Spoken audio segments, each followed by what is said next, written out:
Hidup Anjani selama 5 tahun terakhir berpusat pada satu orang, Raka, suaminya. Nama lengkapnya Anjani, tapi dia sudah lupa kapan terakhir kali seseorang memanggilnya begitu. Bagi Raka, dia adalah Ani. Bagi ibu mertuanya, dia adalah dia. Mereka bertemu saat Raka masih menjadi staf magang di sebuah perusahaan kecil, dan Anjani bekerja paruh waktu di sebuah kedai kopi. Anjani adalah seorang yatim piatu. Setidaknya itu yang dia katakan kepada Raka. Dia datang ke Jakarta dari sebuah desa kecil, mencari peruntungan. Raka adalah pria ambisius pertama yang memperhatikannya. Cinta mereka sederhana. Mereka menikah di KUA dengan mas kawin cincin perak tipis. 5 tahun berlalu. Raka, dengan dukungan penuh Anjani, meniti karir. Anjani berhenti bekerja setelah menikah, sesuai permintaan Raka. Fokus saja di rumah, kata Raka saat itu. Dukung aku dari belakang. Doakan aku sukses. Kalau aku sukses, kamu juga akan senang. Anjani menuruti. Dia menghemat setiap rupiah. Dia rela memakai daster yang sama selama 3 hari agar uangnya bisa digunakan Raka untuk membeli kemeja baru yang pantas. Dia belajar memasak masakan rumit dari internet agar suaminya tidak perlu makan di luar. Dia menelan semua hinaan dari ibu mertuanya, Ibu Winda, yang menganggapnya menantu tidak berguna karena tidak bekerja dan tidak kunjung memberinya cucu. Dia memijat kaki Raka setiap malam, mendengarkan keluh kesahnya tentang politik kantor di Lestari Group, perusahaan konglomerat tempat Raka sekarang bekerja. Kondisi mereka saat ini tinggal di sebuah apartemen 2 kamar yang disewa tahunan. Sederhana, tapi rapi. Anjani yang membuatnya demikian. Malam ini, Anjani memasak istimewa. Aroma rendang, makanan favorit Raka, memenuhi ruangan sempit itu. Hari ini adalah pengumuman promosi jabatan di kantor Raka. Raka sudah mengincarnya selama setahun. Anjani ikut berpuasa Senin Kamis selama 3 bulan terakhir, mendoakan promosi itu. Anjani memandang meja makan. Sudah tertata rapi. Hanya ada 2 piring. Dia tersenyum kecil. Dia membayangkan Raka pulang, memeluknya, dan berkata, "Aku berhasil, Ani. Kita akan pindah dari apartemen ini." Pukul 7 malam, suara kunci diputar di pintu depan. "Mas, kamu pulang?" sapa Anjani, bergegas dari dapur, masih mengenakan daster batik kesayangannya yang warnanya sudah sedikit pudar. Raka masuk. Dia tidak terlihat seperti Raka yang berangkat tadi pagi. Pria yang berdiri di depannya mengenakan setelan jas baru berwarna biru dongker yang terlihat sangat mahal. Sepatunya mengilap. Rambutnya dipotong rapi di salon mahal, bukan di tukang cukur langganan mereka. Raka tidak mencium kening Anjani seperti biasa. Dia hanya mengangguk singkat. Matanya memandang Anjani dari atas ke bawah. Di dalam benak Raka, dia membandingkan wanita di depannya dengan Salsabila, rekan kerjanya. Salsabila hari ini memakai gaun span merah, wangi parfum mahal, dan memberinya ucapan selamat dengan ciuman singkat di ruang rapat yang kosong. Sementara Anjani, istrinya, masih memakai daster pudar dan berbau tumisan bawang. Raka merasa muak. Dia merasa telah membuat keputusan yang tepat. "Duduk, Ani," kata Raka. Suaranya dingin. Jantung Anjani berdebar. Dia mengikuti Raka ke meja makan. Aroma rendang yang tadi begitu harum, tiba-tiba terasa menyesakkan. Raka tidak duduk. Dia berdiri, membuka tas kerjanya yang juga baru. Dia mengeluarkan 2 amplop coklat berlogo Lestari Group. Dia melemparkannya ke atas meja. Plak. Suaranya keras di keheningan apartemen. "Apa ini, Mas?" tanya Anjani pelan. "Yang pertama," kata Raka, menunjuk amplop di sebelah kiri dengan dagunya. "Surat promosi. Aku resmi diangkat jadi manajer senior." Anjani tersenyum lega. "Syukurlah, Mas. Selamat." "Ya, aku tahu kamu pasti bisa. Ayo kita makan. Aku sudah masak." "Aku belum selesai," potong Raka. Senyum Anjani membeku. Raka menunjuk amplop kedua. "Dan yang itu, surat gugatan cerai." Dunia Anjani berhenti. Dia menatap amplop itu. Lalu dia menatap Raka. Dia mencari tanda-tanda lelucon di wajah suaminya. Tidak ada. Yang ada hanya wajah datar, dingin, dan tatapan yang meremehkan. Apa maksudmu, Mas? Suara Anjani bergetar. Tepat seperti yang kamu dengar. Kata Raka tidak sabar. Dia akhirnya duduk. Tapi duduk di kursi terjauh dari Anjani. Dia menyandarkan tubuhnya dengan angkuh. Aku menceraikanmu, Anjani. Dia menggunakan nama Anjani, bukan Ani. Itu adalah pertanda pertama. Anjani merasakan telinganya berdenging. Dia memegang pinggiran meja. Tapi, kenapa? Aku salah apa? Raka tertawa kecil. Tawa yang menghina. Salahmu? Salahmu adalah kamu tidak bisa mengimbangiku lagi. Ani, lihat aku. Aku manajer senior di Lestari Group. Gajiku 3 digit. Aku akan dapat mobil dinas, apartemen dinas yang lebih mewah. Aku akan bertemu dengan klien-klien besar. Dia menunjuk Anjani dengan jarinya. Dan lihat kamu. Kamu masih sama seperti 5 tahun lalu. Kamu cuma ibu rumah tangga berbau dapur. Kamu tidak bisa diajak bicara soal bisnis. Kamu tidak punya kelas. Aku butuh istri yang bisa mendampingiku, yang selevel denganku. Pikiran Raka melayang ke Salsabila. Dia baru selevel. Cantik, pintar, posisinya manajer junior. Dia mengerti duniaku. Anjani menatap nanar piring-piring yang tertata. Rendang yang dimasaknya berjam-jam. Air matanya mulai menggenang. 5 tahun, Mas. Aku menemanimu dari nol. Saat kamu di PHK, aku yang... Jangan mulai mengungkit-ungkit, bentak Raka. Itu sudah kewajibanmu sebagai istri. Apa kamu pikir aku tidak berkorban? Aku harus menahan malu punya istri sepertimu. Setiap kata Raka adalah tamparan. Anjani ingat saat dia menjual satu-satunya kalung warisan ibunya untuk membayar uang muka motor Raka agar dia bisa bekerja. Anjani ingat malam-malam dia begadang menyetrika kemeja Raka sementara Raka tidur nyenyak. Anjani ingat dia menahan lapar agar Raka bisa makan kenyang. Aku tahu ini berat, kata Raka lagi. Nadanya sedikit melunak, tapi lebih seperti orang dewasa yang membujuk anak kecil. Tapi ini yang terbaik. Aku tidak akan menelantarkanmu begitu saja. Dia mengeluarkan buku cek dari saku jasnya. Dia menulis sesuatu, merobeknya, dan mendorong cek itu ke arah Anjani. 100 juta, katanya. Itu pesangon untukmu. Cukup untuk kamu pulang kampung dan buka warung kecil. Anggap saja itu gajimu selama 5 tahun ini. Pikiran Raka sangat jernih. 100 juta itu kecil. Gajiku sebulan sekarang lebih dari itu. Tapi untuk wanita desa sepertinya, itu uang besar. Dia pasti akan langsung mengambilnya. Anjani menatap cek itu. 100 juta. Harga 5 tahun pengabdiannya. Harga janji sucinya. Harga tubuhnya. Harga cintanya. Rasa sakit di dadanya begitu hebat. Dia hampir tidak bisa bernapas. Tapi di balik rasa sakit itu, sesuatu yang lain mulai muncul. Sesuatu yang dingin. Kamu pikir, desis Anjani. Suaranya nyaris tak terdengar. Hidupku, pernikahanku, seharga 100 juta. Raka mendecakkan lidahnya. Sudahlah, Ani. Jangan melodramatis. Ini realitas. Aku sudah naik level. Kamu tertinggal. Terima saja. Tanda tangani suratnya. Besok pagi aku mau kamu sudah berkemas. Aku mau memulai hidup baru. Hidup baru dengan siapa? Tanya Anjani. Matanya yang tadi berkaca-kaca kini kering. Raka terdiam sejenak.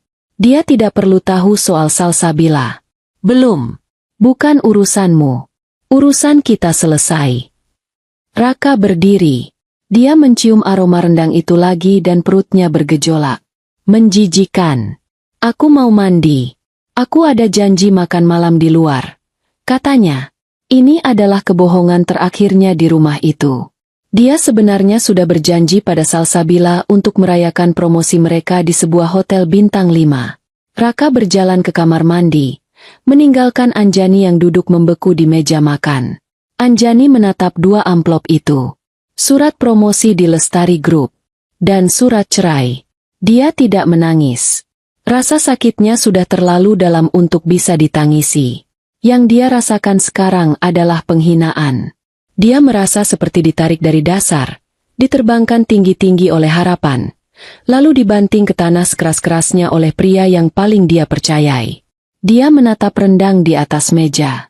Makanan kesukaan Raka. Dia mengambil piring itu, berjalan ke tempat sampah, dan menumpahkan semuanya. Suara pancuran air dari kamar mandi terdengar jelas. Raka sedang bersenandung. Dia menyenandungkan lagu jazz yang baru-baru ini sering didengarnya bersama Salsabila. Dia merasa ringan. Beban 5 tahun telah terangkat dari pundaknya. Di benaknya, Raka sedang menghitung keuntungannya. Promosi sudah di tangan. Apartemen mewah dari kantor sudah menanti. Salsabila, kekasih gelapnya, sudah siap menjadi pendamping barunya. Dan Anjani? Dia akan hilang dengan 100 juta. Mudah sekali, pikir Raka. Seharusnya aku melakukannya dari dulu. Dia sama sekali tidak merasa bersalah. Dia merasa berhak atas kebahagiaan ini. Dia merasa telah bekerja keras untuk itu. Anjani masih duduk di meja makan. Dia menatap nanar tumpahan rendang di tempat sampah. Makanan yang dia masak dengan cinta, kini menjadi sampah. Sama seperti dirinya. Tiba-tiba, di atas meja, ponsel Raka bergetar dan berdering. Layarnya menyala. Nama, Ibu Indah, tertera di sana. Jantung Anjani berdesir. Ibu mertuanya. Wanita yang tidak pernah menyukainya. Wanita yang selalu menyindirnya mandul, tidak berpendidikan, dan tidak sepadan untuk putra kesayangannya. Biasanya, Anjani tidak akan pernah berani menyentuh ponsel Raka. Itu adalah wilayah pribadi suaminya. Tapi malam ini, semua aturan telah dilanggar. Sesuatu dalam diri Anjani telah patah dan mati. Dia menggeser jarinya di atas layar, menekan tombol hijau. Dia tidak berbicara. Dia hanya menempelkan ponsel itu ke telinganya. Raka, anakku. Suara nyaring Ibu Indah langsung terdengar, penuh kemenangan. Bagaimana? Berhasil. Apa dia sudah kamu usir? Apa dia sudah tanda tangan? Anjani menahan napas. Seluruh tubuhnya mendingin.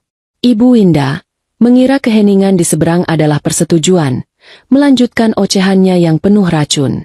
Akhirnya, nak, akhirnya kamu sadar juga. Ibu sudah bilang dari awal, buang saja sampah itu. Wanita kampung tidak berguna. Mandul pula. Sampah. Kata itu lagi. 5 tahun. Raka, 5 tahun ibu menahan malu punya menantu seperti dia.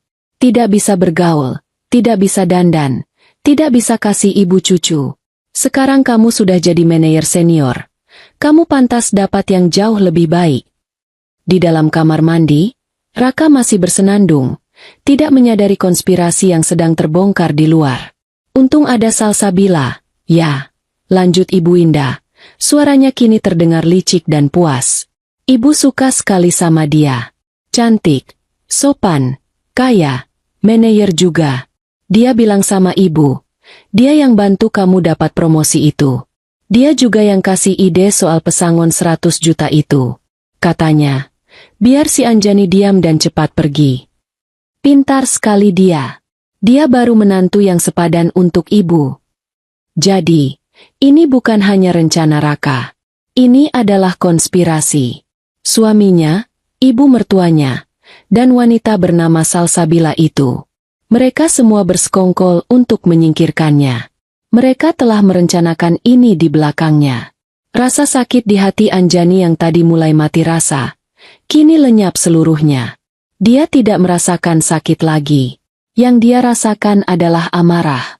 Amarah yang murni, dingin, dan menusuk. Amarah yang memberinya kejernihan luar biasa. Ibu sudah tidak sabar pindah ke apartemen barumu. Nak, oceh Ibu Indah lagi. Apartemen lama ini pengap.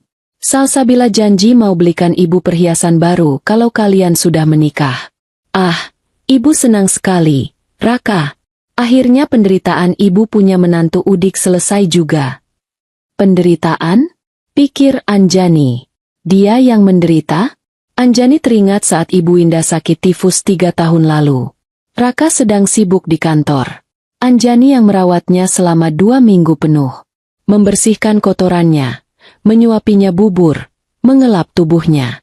Dan sekarang, dia menyebut Anjani, sampah.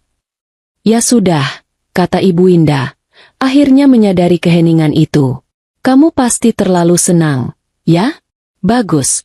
Jangan kasih dia apa-apa lagi selain 100 juta itu.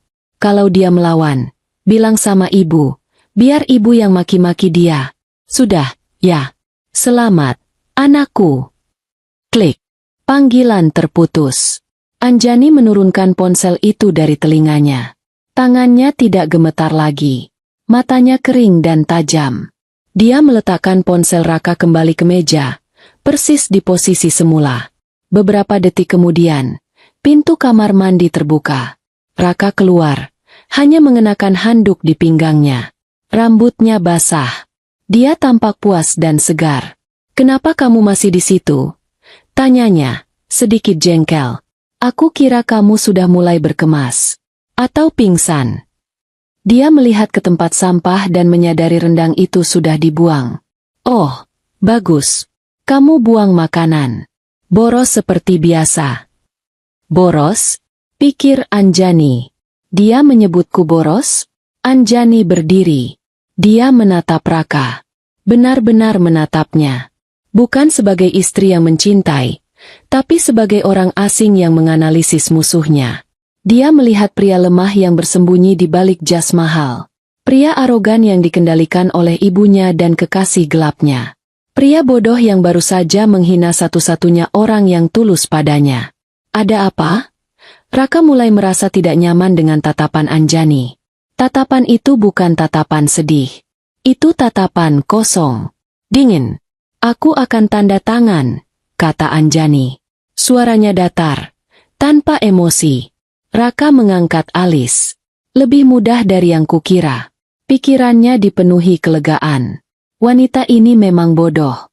100 juta sudah cukup membuatnya buta. Bagus, kata Raka. Itu keputusan pintar. Besok pagi kita. Tidak, potong Anjani. Aku tidak akan menggunakan pengacaramu. Aku akan menggunakan pengacaraku sendiri. Raka tertawa. Pengacara? Kamu punya uang untuk bayar pengacara?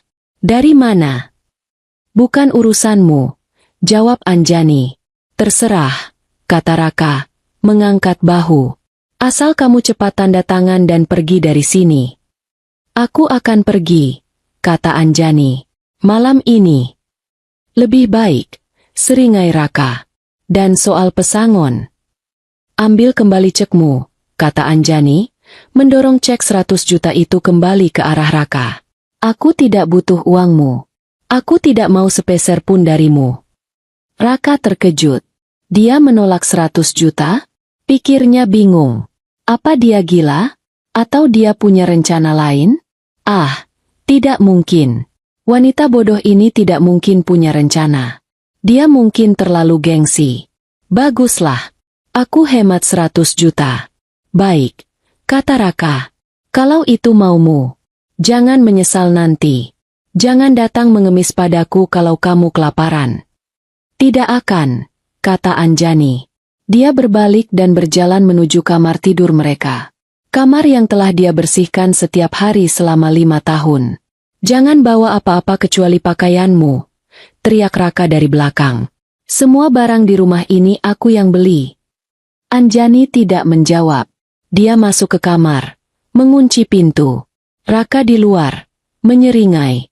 Dia mengambil ponselnya. Dia melihat panggilan terakhir dari ibunya. Dia tersenyum. Lalu dia menelepon Salsabila. Halo, sayang. Semua beres. Dia akan pergi malam ini. Ya. Dia menandatanganinya. Tanpa masalah. Aku akan ke tempatmu sekarang. Aku cinta kamu. Di dalam kamar, Anjani tidak menangis. Dia membuka lemari. Dia melihat deretan kemeja Raka yang disetrikanya dengan rapi. Dia melihat gaun-gaun mahalnya yang tidak pernah dipakai. Dia berlutut, meraih koper kecil dari bawah tempat tidur. Koper yang dia bawa dari desa 5 tahun lalu. Dia memasukkan beberapa helai daster pudarnya, pakaian dalam, dan sikat gigi. Dia tidak menyentuh barang lain. Setelah selesai, dia duduk di tepi tempat tidur.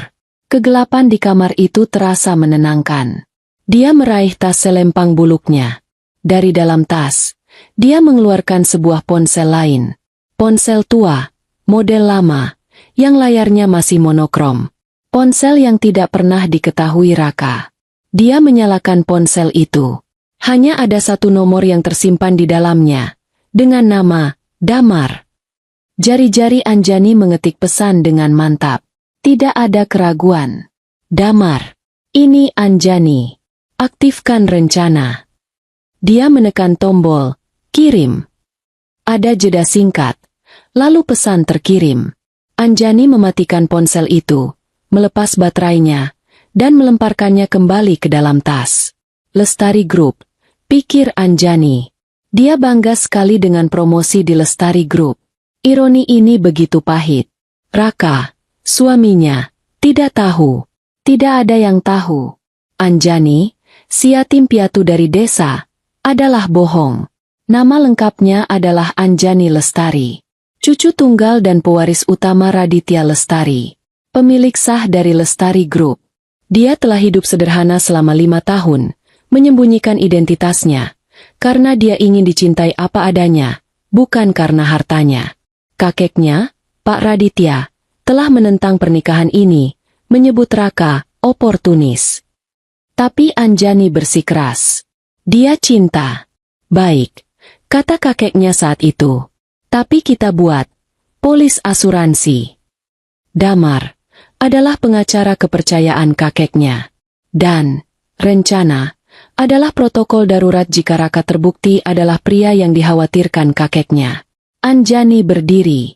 Dia menarik napas dalam-dalam. Anjani istri Raka sudah mati malam ini. Dibunuh oleh surat cerai dan telepon dari ibu mertuanya. Yang bangkit adalah Anjani Lestari, sang pewaris.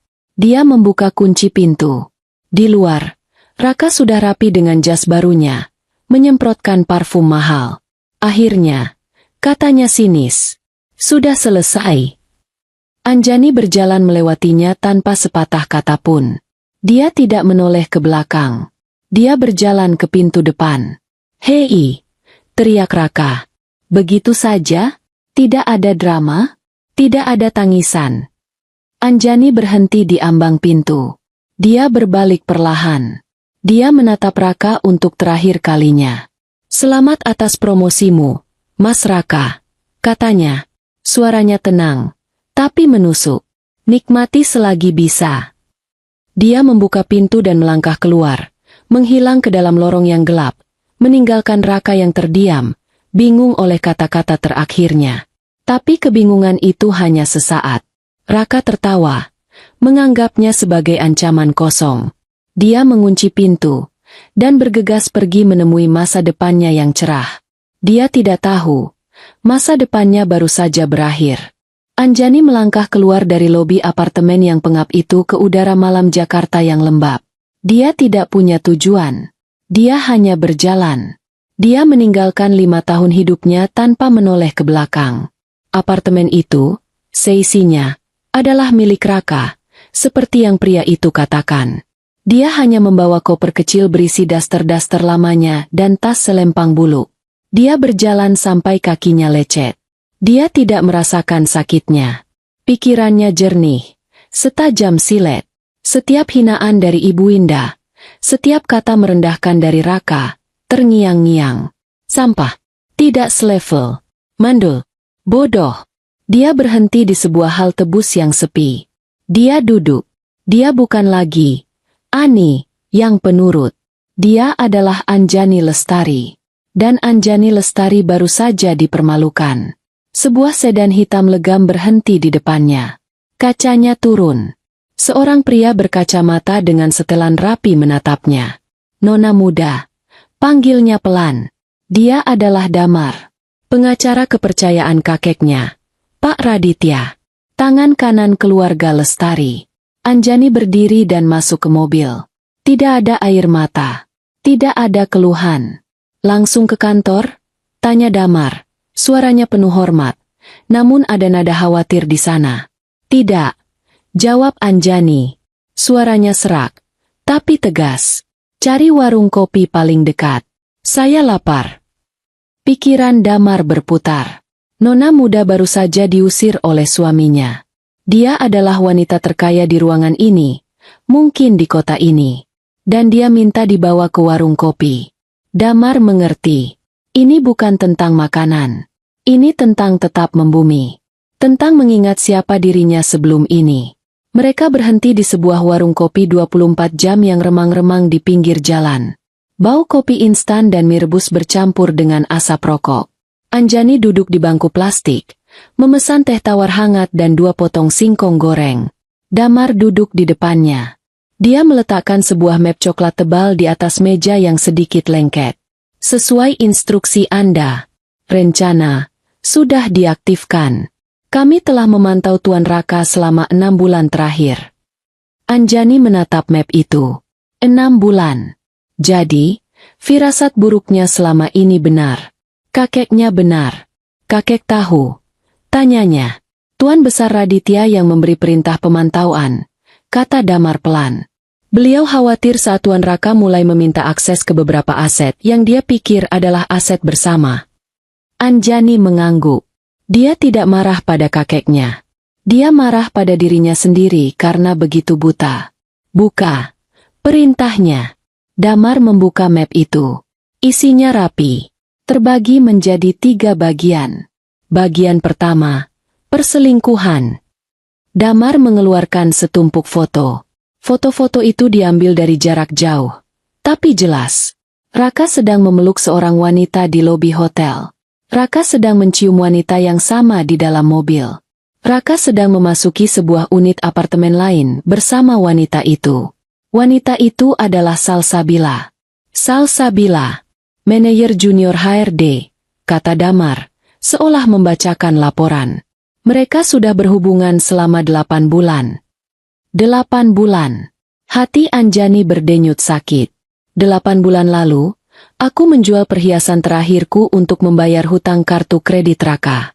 Pikiran itu terlintas begitu saja. Di bawah foto-foto itu ada salinan percakapan WhatsApp. Raka dan Salsabila. Penuh dengan panggilan. Sayang, emoji hati, dan rencana-rencana masa depan. Ada satu pesan dari Raka yang membuat Anjani mual. Raka, sabar ya, sayang. Sebentar lagi. Setelah promosinya beres, si Ani pasti aku ceraikan. Dia terlalu bodoh untuk curiga. Salsabila, janji ya, Mas? Aku nggak mau jadi yang kedua selamanya. Lagian buat apa sih kamu pertahanin wanita kampung itu? Dia cuma bikin malu. Raka, aku pertahanin karena dia penurut. Gampang dibodohi. Tapi sekarang aku udah nggak butuh dia lagi. Kamu yang aku butuh. Kamu yang selevel. Anjani menutup matanya sejenak. Dia menarik napas. Dia tidak akan membiarkan mereka membuatnya menangis. Dia menunjuk bagian kedua. Bagian kedua. Manipulasi promosi. Ini adalah inti dari segalanya. Damar mengeluarkan beberapa lembar cetakan Excel. Promosi Tuan Raka tidak sah. Jelas Damar. Salsabila, sebagai manajer junior di HRD, punya akses ke sistem penilaian kinerja. Ada 3 kandidat kuat lain selain Tuan Raka. Salsabila memanipulasi data mereka. Damar menunjukkan perbandingannya. Ini lihat. Nona, kandidat bernama Fahmi. Skor kinerjanya 95. Salsabila mengubahnya di sistem menjadi 75, dengan alasan palsu, tidak mampu bekerja sama dalam tim.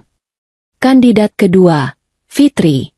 Skornya 92, diubah jadi 70, dengan alasan sering terlambat, padahal data absensinya bersih.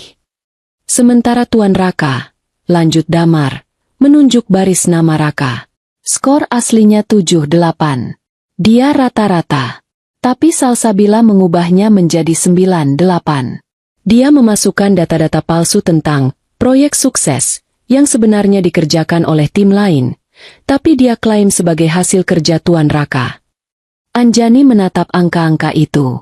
Jadi, promosi yang dibanggakan Raka, yang didoakannya siang malam, adalah hasil curang. Hasil konspirasi kekasih gelapnya. Raka tahu. Tanya Anjani. Kami yakin 100%, kata Damar. Ada rekaman CCTV di ruang arsip HRD. Salsabila melakukannya larut malam. 3 menit setelah dia keluar, Raka masuk ruangan itu, mengecek komputer yang sama, lalu mereka pergi bersama. Mereka tahu. Bagian ketiga, penyalahgunaan aset. Ini yang paling serius, kata Damar. Tuan Raka menggunakan kartu kredit perusahaan, yang seharusnya hanya untuk keperluan klien, untuk membayar makan malam romantis, tagihan hotel, dan bahkan membeli tas mahal untuk Salsabila. Totalnya kecil tapi sering. Sekitar 80 juta dalam 6 bulan terakhir. 80 juta. Anjani teringat saat Raka membentaknya karena membeli beras merek yang sedikit lebih mahal. Ini penggelapan dana, desis Anjani. Benar, Nona. Ini adalah tindak pidana. Bukan hanya pelanggaran etika perusahaan, tegas Damar. Anjani menutup map itu. Singkong goreng di depannya sudah dingin. Tehnya tidak tersentuh. Apa perintah Tuan Besar Raditya? Tanya Anjani. Tuan Besar menyerahkan keputusan penuh pada Anda, kata Damar. Beliau bilang, ini adalah pelajaran Anda. Saya bisa menelepon Direktur Utama sekarang. Tuan Raka dan Salsabila bisa dipecat sebelum matahari terbit. Kita bisa seret mereka ke polisi atas dasar penggelapan dana. Pikiran Damar dipenuhi kekhawatiran. Dia masih muda. Beban ini terlalu berat. Dia pasti ingin ini cepat selesai. Dia pasti ingin mereka segera dihukum. Anjani terdiam lama. Dia menatap lalu lintas di luar warung. Bus-bus malah melaju kencang. Tidak. Kata Anjani akhirnya.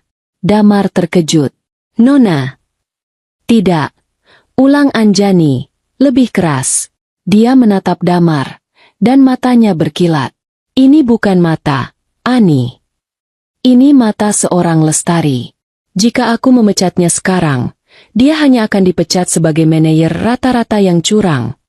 Dia tersenyum. Senyum yang dingin. Senyum yang membuat Damar sedikit merinding. Dia baru saja naik jabatan, kan? Kata Anjani. Dia baru saja merasa di puncak dunia, kan? Dia baru saja melemparku, menganggapku sampah. Baik, lanjutnya. Biarkan dia menikmati jabatannya. Dia mencondongkan tubuhnya ke depan. Aku ingin dia masuk ke kantornya besok sebagai manajer senior. Aku ingin dia merasakan kursi barunya yang empuk. Aku ingin dia memberi perintah kepada bawahan barunya. Aku ingin dia merasa superior. Aku ingin dia merasa tak tersentuh. Biarkan dia menikmati jabatannya untuk 48 jam ke depan. Katanya, persis seperti yang ada di kerangka. Pikiran Anjani bekerja cepat. Dia mengambil kehormatanku saat aku di bawah. Aku akan mengambil segalanya darinya saat dia di puncak. Damar. Panggilnya. Apa yang kamu perlukan untuk mengambil alih perusahaan? Damar terperangah. Nona, Anda tahu, Tuan Besar Raditya masih. Kakek sudah tua. Dia sudah lama memintaku mengambil alih. Aku selalu menolak karena pria itu, kata Anjani getir. Sekarang, aku siap. Siapkan rapat Dewan Direksi luar biasa. Lusa, perintah Anjani. Agendanya. Pengangkatan CEO baru. Pikiran Damar berpacu. Rapat Dewan Direksi luar biasa. Pengangkatan CEO. Ini lebih besar dari sekadar pemecatan. Dia mulai mengerti. Anjani tidak mau balas dendam secara diam-diam. Dia mau penghancuran total di depan publik. Dan Damar, tambah Anjani, pastikan Tuan Raka dan Nona Salsabila diwajibkan hadir dalam rapat itu. Nona. Itu tidak lazim.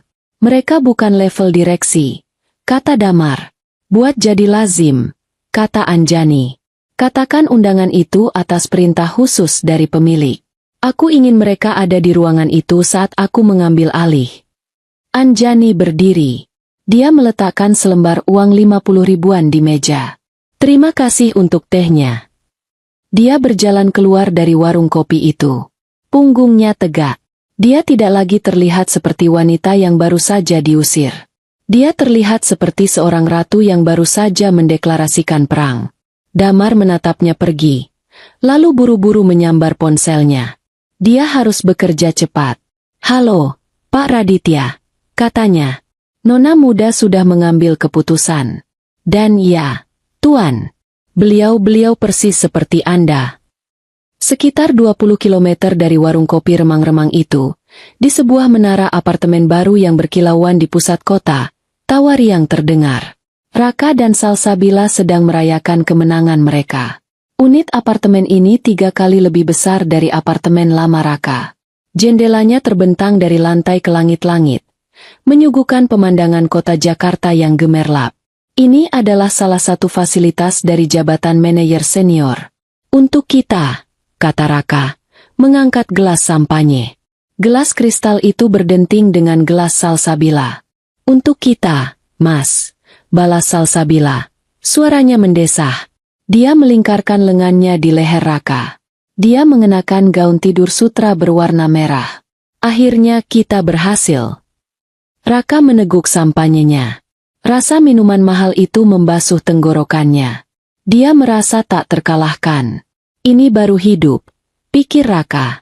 Ini yang pantas aku dapatkan. Dia teringat wajah Anjani saat dia melemparkan surat cerai. Wajah bingung dan sakit itu. Lalu dia teringat penolakan Anjani terhadap uang 100 juta. Kamu tahu, kata Raka sambil tertawa. Si bodoh itu menolak uang pesangonnya. Salsabila mengangkat alisnya yang terawat sempurna. Oh ya? 100 juta? Dia tolak. Iya. Dia bilang dia tidak butuh uangku. Dia bilang dia punya pengacara sendiri. Raka tertawa terbahak-bahak. Pengacara apa? Pengacara publik? Dia pikir dia siapa? Dia bahkan tidak bisa bayar sewa kamar kos. Salsabila ikut tertawa. Tawa yang meremehkan. Gengsi, Mas. Itu namanya gengsi orang miskin. Dia pikir dia bisa dapat lebih banyak di pengadilan. Dia tidak tahu. Kita sudah atur semuanya. Pengacaramu pasti akan membuatnya tidak dapat apa-apa. Di benak Salsabila, dia merasa sangat cerdas. Aku yang menyarankan ide menceraikannya tepat setelah promosi. Aku yang menyarankan angka 100 juta.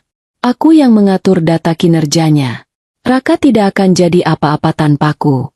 Dia memandang Raka. Setelah dia menceraikan Anjani, aku akan mendesaknya untuk menikahiku. Lalu, aku akan jadi nyonya manajer senior. Dan dari sana, aku akan membantunya naik lagi. Atau, mungkin aku akan mencari manajer yang lebih tinggi. Sudahlah, jangan bicarakan dia lagi, kata Salsabila. Dia itu masa lalu. Bikin selera hilang saja. Kamu benar, kata Raka. Dia menarik Salsabila lebih dekat. Sekarang, hanya ada kamu, istriku yang baru, yang selevel. Calon istri, koreksi Salsabila sambil tersenyum licik. Ya, calon istri, kata Raka tidak sabar. Dia menandatangani dokumen pembelian apartemen ini tadi sore dengan begitu angkuh. Dia menggunakan fasilitas pinjaman karyawan dari Lestari Group. Dia merasa sangat bangga. Punya apartemen mewah di pusat kota di usiaku. Siapa yang bisa? Mereka tidak tahu, di seberang kota, di sebuah kamar hotel bintang 5 yang sederhana namun aman yang telah disiapkan Damar, Anjani sedang melakukan sesuatu yang jauh lebih penting daripada sekadar menandatangani dokumen pembelian. Anjani duduk di meja kerja. Dia sudah mandi dan berganti pakaian. Dia mengenakan piyama katun sederhana. Di depannya, Damar berdiri dengan laptop dan beberapa dokumen. Nona, ini adalah dokumen-dokumen yang perlu Anda tanda tangani, kata Damar. Dia menunjukkan dokumen pertama.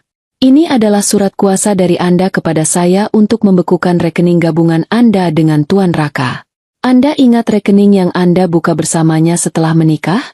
Yang Anda masukkan dana awal 1 miliar sebagai dana darurat? Anjani mengangguk. Raka mengira itu adalah tabungan bersama mereka. Dia tidak tahu bahwa Anjani, atas saran kakeknya, memiliki kontrol penuh atas rekening itu.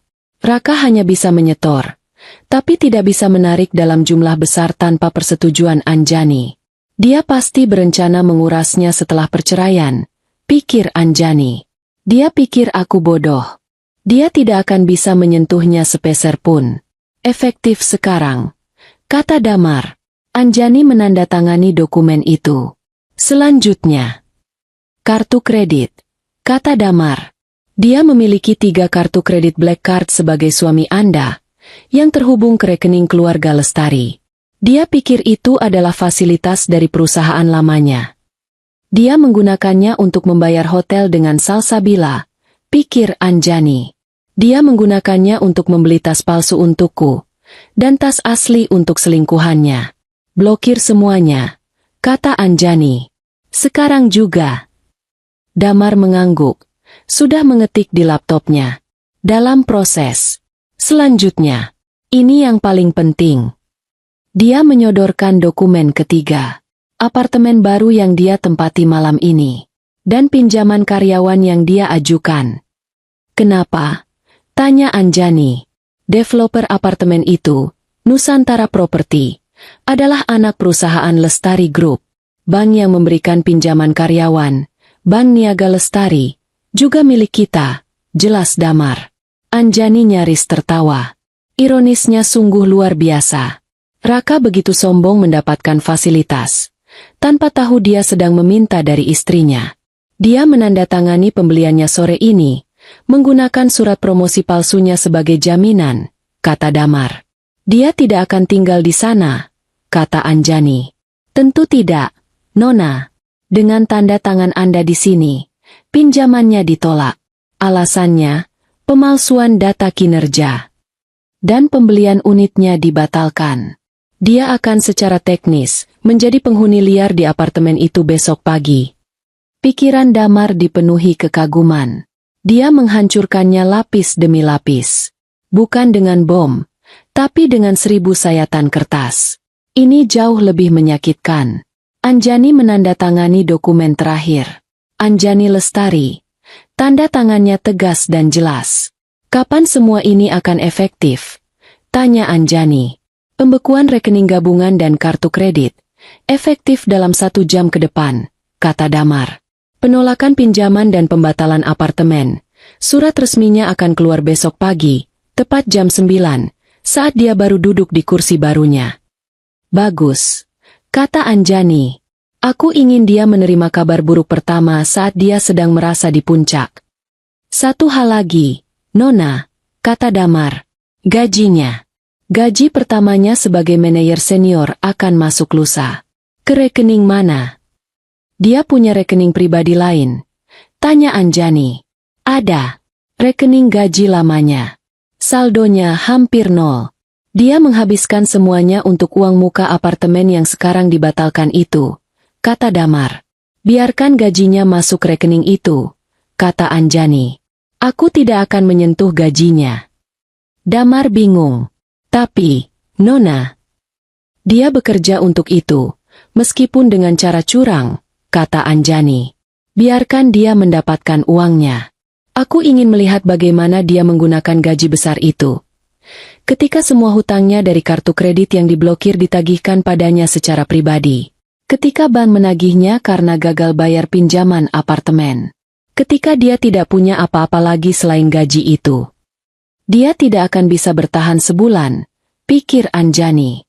Gaji besar datang dengan gaya hidup besar. Dan aku baru saja menghancurkan gaya hidupnya sebelum dia sempat memulainya. Di apartemen mewah, Raka dan Salsabila sudah tertidur. Raka tidur dengan senyum puas di wajahnya.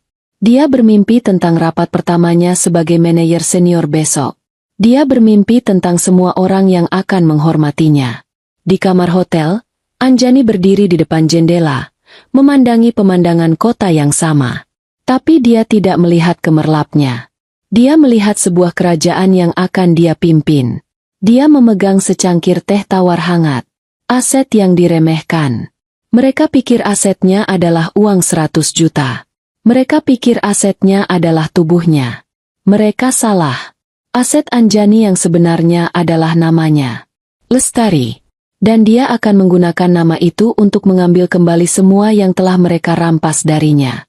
2 hari kemudian, udara di pengadilan agama terasa berat dan panas. Kipas angin tua di langit-langit berputar pelan. Nyaris tidak menggerakkan udara yang pengap. Anjani sudah duduk di dalam ruang mediasi selama 15 menit. Dia tidak sendirian. Di sampingnya duduk Damar, yang hari ini tidak mengenakan setelan mahal dari kantor Lestari Group. Dia mengenakan kemeja batik lengan panjang sederhana, membawakan map tipis, dan memperkenalkan dirinya kepada mediator sebagai Damar, SH, kuasa hukum pribadi Anjani. Anjani sendiri mengenakan kemeja putih bersih dan celana bahan hitam. Rambutnya diikat ekor kuda. Wajahnya polos tanpa riasan. Dia terlihat sederhana, rapi, dan tenang. Sangat tenang. Di seberang meja, 2 kursi masih kosong. Mediator, seorang pria parubaya yang tampak lelah, melirik jam di dinding. Sudah lewat 30 menit dari jadwal, katanya pada Damar. Jika pihak penggugat tidak hadir, mereka akan hadir, potong Anjani pelan. Dia hanya ingin menunjukkan siapa yang berkuasa. Pikiran sang mediator mengamati Anjani. Kasihan. Satu lagi istri yang dicampakkan suami sukses. Wajahnya pasrah. Pasti akan menangis nanti. Semua wanita seperti ini.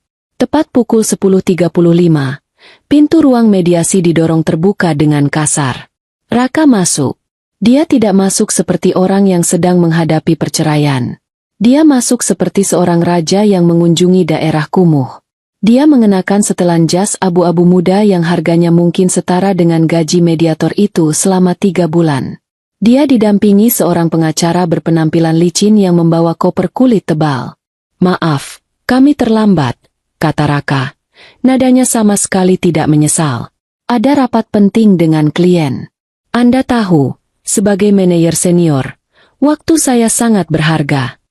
Pikiran Raka dipenuhi penghinaan. Lihat tempat ini. Menjijikan. Panas. Dan lihat Anjani. Dia bahkan tidak punya malu untuk datang. Dan siapa itu di sampingnya? Pengacara? Dia bayar pakai apa? Daun? Pengacara Raka, Pak Firman, menjabat tangan mediator.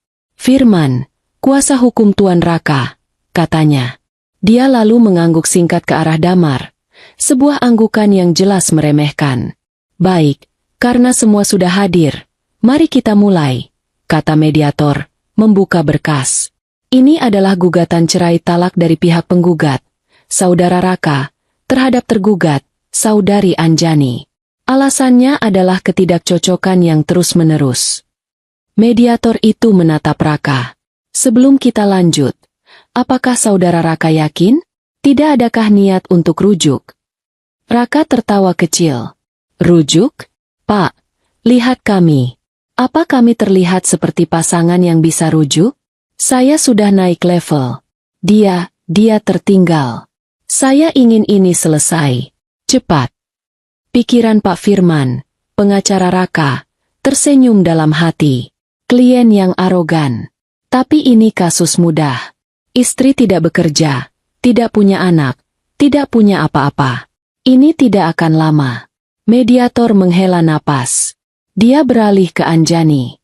"Baik, Saudari Anjani, bagaimana tanggapan Anda atas gugatan ini?" "Biasanya, pihak istri akan." "Saya setuju," kata Anjani. Suaranya tidak keras, tapi jelas. Keheningan melanda ruangan itu. Suara kipas angin tua tiba-tiba terdengar sangat keras. Raka, yang sedang bersandar angkuh, langsung duduk tegak. "Apa katamu?" Pak Firman menatap Anjani dengan kening berkerut. "Ini terlalu mudah. Apa ada jebakan?" Mediator pun terkejut. Dia bahkan tidak mencoba melawan. Anjani menatap lurus ke mata Raka. Untuk pertama kalinya sejak malam itu. Saya bilang, saya setuju. Saya setuju dengan gugatan cerai Mas Raka. Raka terdiam sejenak. Lalu, seringai lebar perlahan muncul di wajahnya. Dia tidak bisa menahannya. Dia tertawa. Tawa yang sombong dan penuh kemenangan. Hahaha. Dia menoleh ke pengacaranya. Lihat, Firman. Apa ku bilang? Dia tahu dia tidak punya apa-apa. Pikiran Raka berpesta. Dia menyerah. Dia tahu dia tidak bisa melawanku. Dia tahu dia bodoh. Dia bahkan tidak mencoba menuntut Gonogini. Ya Tuhan, ini kemenangan total. Aku bebas. Aku bebas tanpa mengeluarkan sepeser pun. Pak Firman berdeham, mencoba mengembalikan profesionalismenya, meskipun dia juga kaget. Baik. Jika pihak tergugat sudah setuju, mari kita bicarakan soal kompensasi. Ya, kompensasi, kata Raka, menyela pengacaranya. Dia menatap Anjani dengan tatapan murah hati yang palsu. Ani, aku tahu kamu menolak 100 juta yang aku tawarkan malam itu. Aku anggap itu sebagai emosi sesaat. Tapi karena hari ini kamu bersikap kooperatif, Saya tidak mau uangmu, potong Anjani. Nadanya tetap datar. Saya tidak mau 1 rupiah pun. Saya tidak mau harta Gonogini. Saya tidak mau menuntut apapun. Dia menoleh ke mediator. Pak, saya hanya mau bercerai. Hari ini. Detik ini. Sekarang, Pak Firman yang benar-benar bingung. Dia menolak uang? Lagi? Apa wanita ini gila? Atau dia punya sesuatu yang aku tidak tahu? Dia melirik Damar. Damar hanya duduk diam. Matanya menatap berkas di depannya, seolah bosan. Pengacara macam apa dia? Dia membiarkan kliennya kehilangan hak-haknya? Raka adalah orang yang paling bahagia di ruangan itu. Gila. Dia benar-benar gila. Dia tidak mau uangku. Bagus. Bagus sekali. Aku hemat 100 juta. Aku bisa pakai uang itu untuk membeli jam tangan baru. Atau liburan dengan Salsabila. Kamu yakin? Tanya Raka, berpura-pura prihatin. Nanti kamu hidup bagaimana? Itu bukan urusanmu lagi, jawab Anjani. Di dalam benak Anjani, dia sedang membayangkan wajah Raka saat kartu kreditnya ditolak. Saat dia diusir dari apartemen barunya. Saat dia menyadari bahwa perusahaan yang dibanggakannya adalah miliknya. Bukan urusanku. Kata-kata itu terasa sangat manis di lidahnya. Mediator menggelengkan kepalanya. Dia sudah melihat banyak hal. Tapi istri yang pasrah total tanpa mengambil haknya sepeser pun jarang terjadi. Baiklah, katanya pasrah. Jika kedua belah pihak sudah sepakat untuk bercerai tanpa syarat apapun, maka mediasi ini berhasil. Kita akan buatkan surat kesepakatan bersamanya. Dia mengambil beberapa lembar formulir. Saat menandatangani, Raka sengaja melakukannya dengan lambat. Dia mengeluarkan pena Montblanc emas dari saku jasnya. Pena yang baru dibelinya kemarin. Dia memutarnya sedikit, membiarkan cahaya lampu memantul dari lapisan emasnya, sebelum membubuhkan tanda tangan dengan goresan yang angkuh. Lihat ini, Ani, pikir Raka. Ini pena seharga 50 juta. Ini levelku sekarang. Dan aku menandatangani surat kebebasanku. Selamat tinggal kemiskinan. Selamat tinggal istri Udik. Kemudian, giliran Anjani. Dia mengambil pulpen standar biasa yang tergeletak di meja, yang tintanya sedikit bocor. Dia tidak ragu-ragu. Tangannya mantap. Dia membubuhkan tanda tangannya. Anjani. Tanda tangani. Raka, pikir Anjani, saat melihat suaminya, mantan suaminya, menutup pena mahalnya. Tanda tangani akhir dari riwayatmu. Kamu baru saja secara resmi memutuskan hubungan dengan satu-satunya orang yang bisa menyelamatkanmu. Kamu baru saja menceraikan pemilik perusahaanmu. Dan sekarang, aku bebas. Secara hukum, dia bukan lagi istrinya. Secara emosional, dia sudah mati. Sekarang, Yang tersisa hanyalah urusan bisnis. Dan Anjani Lestari sangat ahli dalam urusan bisnis. Selesai, kata mediator. Akta cerai akan diproses dan keluar dalam beberapa hari. Raka berdiri. Dia merapikan jasnya. Dia tersenyum lebar pada Pak Firman.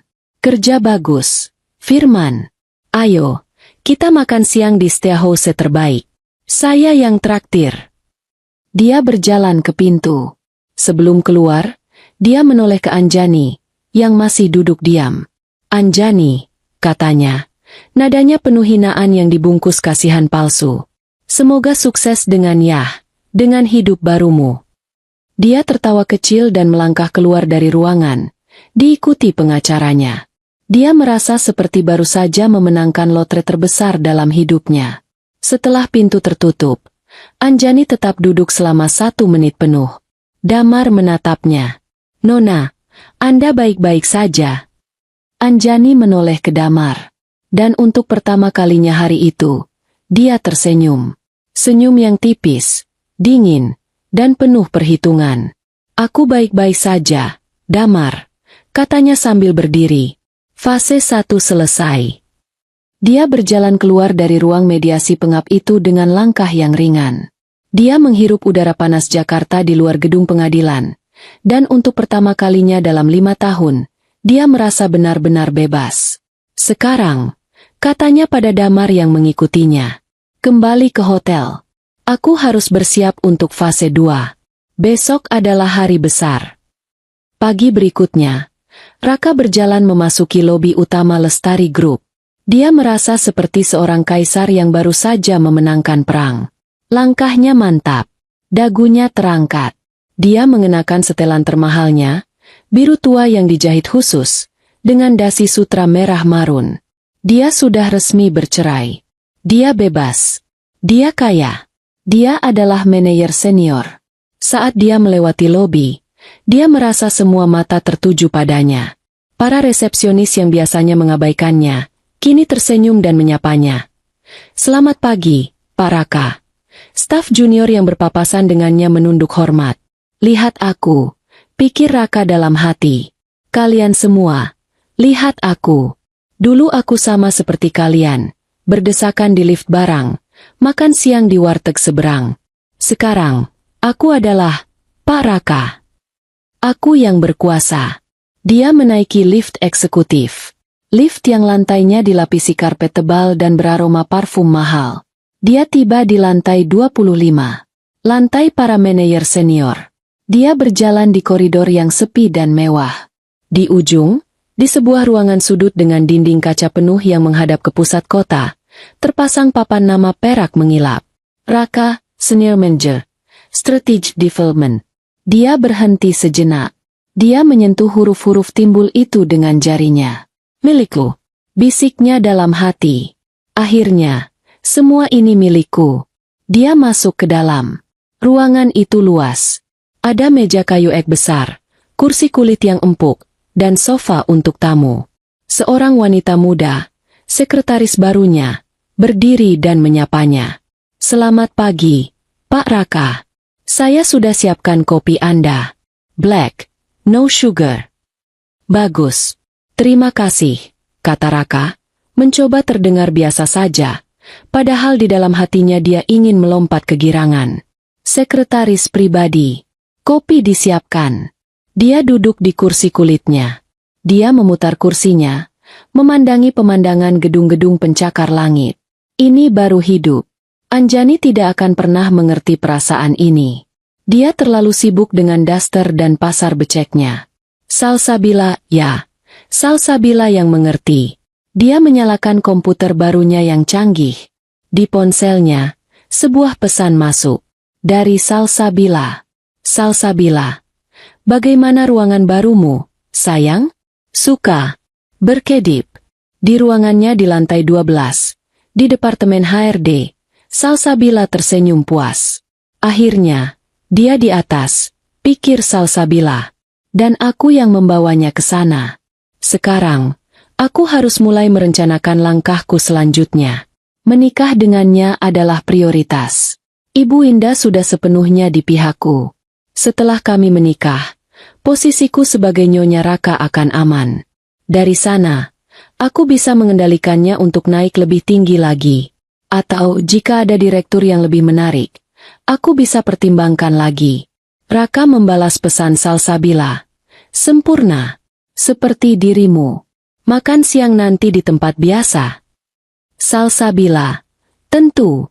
Tapi sekarang, fokus kerja. Manajer seniorku. Berkedip. Raka tertawa kecil. Dia merasa di puncak dunia. Dia memutuskan untuk melakukan sesuatu yang eksekutif. Dia akan memesan buket bunga lili terbesar untuk dikirimkan ke meja Salsabila. Dia membuka situs web toko bunga langganannya dan memilih buket seharga 3 juta rupiah. Dia memasukkan nomor kartu kredit perusahaan yang baru didapatnya. Transaksi ditolak. Raka mengerutkan kening. Aneh, pikirnya. Pasti sistemnya error. Dia mencoba kartu kredit perusahaan yang lain. Ditolak. Apa-apaan ini? Pikir Raka. Sedikit jengkel. Apa kartunya belum diaktifkan? Sial. Dia membuka dompetnya dan mengeluarkan kartu kredit Black Card pribadi, yang terhubung ke rekening gabungannya dengan Anjani. Dia tidak tahu rekening itu sudah dibekukan oleh pemilik aslinya. Transaksi ditolak. Sekarang Raka benar-benar kesal. Sialan. Umpatnya pelan. Ada apa dengan bank hari ini? Dia akhirnya menggunakan kartu debit dari rekening gajinya, yang saldonya tinggal sedikit. Berhasil. Ah, sudahlah. Masalah teknis, pikirnya, mengabaikan tanda bahaya pertama itu. Nanti aku telepon bank. Sekarang, aku harus menikmati status baruku. Dia baru saja membuka laporan pertamanya. Ketika tepat pukul 10 pagi, sebuah email masuk ke inboxnya. Email itu ditandai dengan bendera merah, prioritas tertinggi. Pengirimnya adalah Sekretariat Dewan Direksi. Sebuah alamat email yang hanya digunakan untuk komunikasi paling penting di perusahaan. Subjek, penting, undangan rapat luar biasa Dewan Direksi. Jantung Raka berdebar sedikit.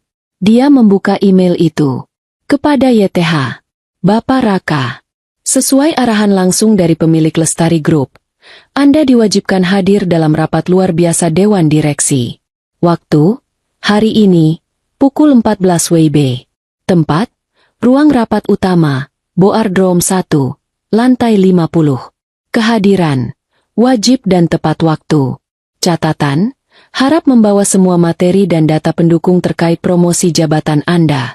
Hormat kami, Sekretariat Dewan Direksi. Raka membaca email itu 3 kali. Dewan Direksi?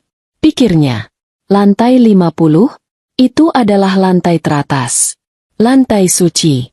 Tempat di mana pemilik legendaris perusahaan, Tuan Besar Raditya Lestari, berkantor. Tidak ada yang boleh ke sana tanpa undangan khusus. Kenapa aku dipanggil?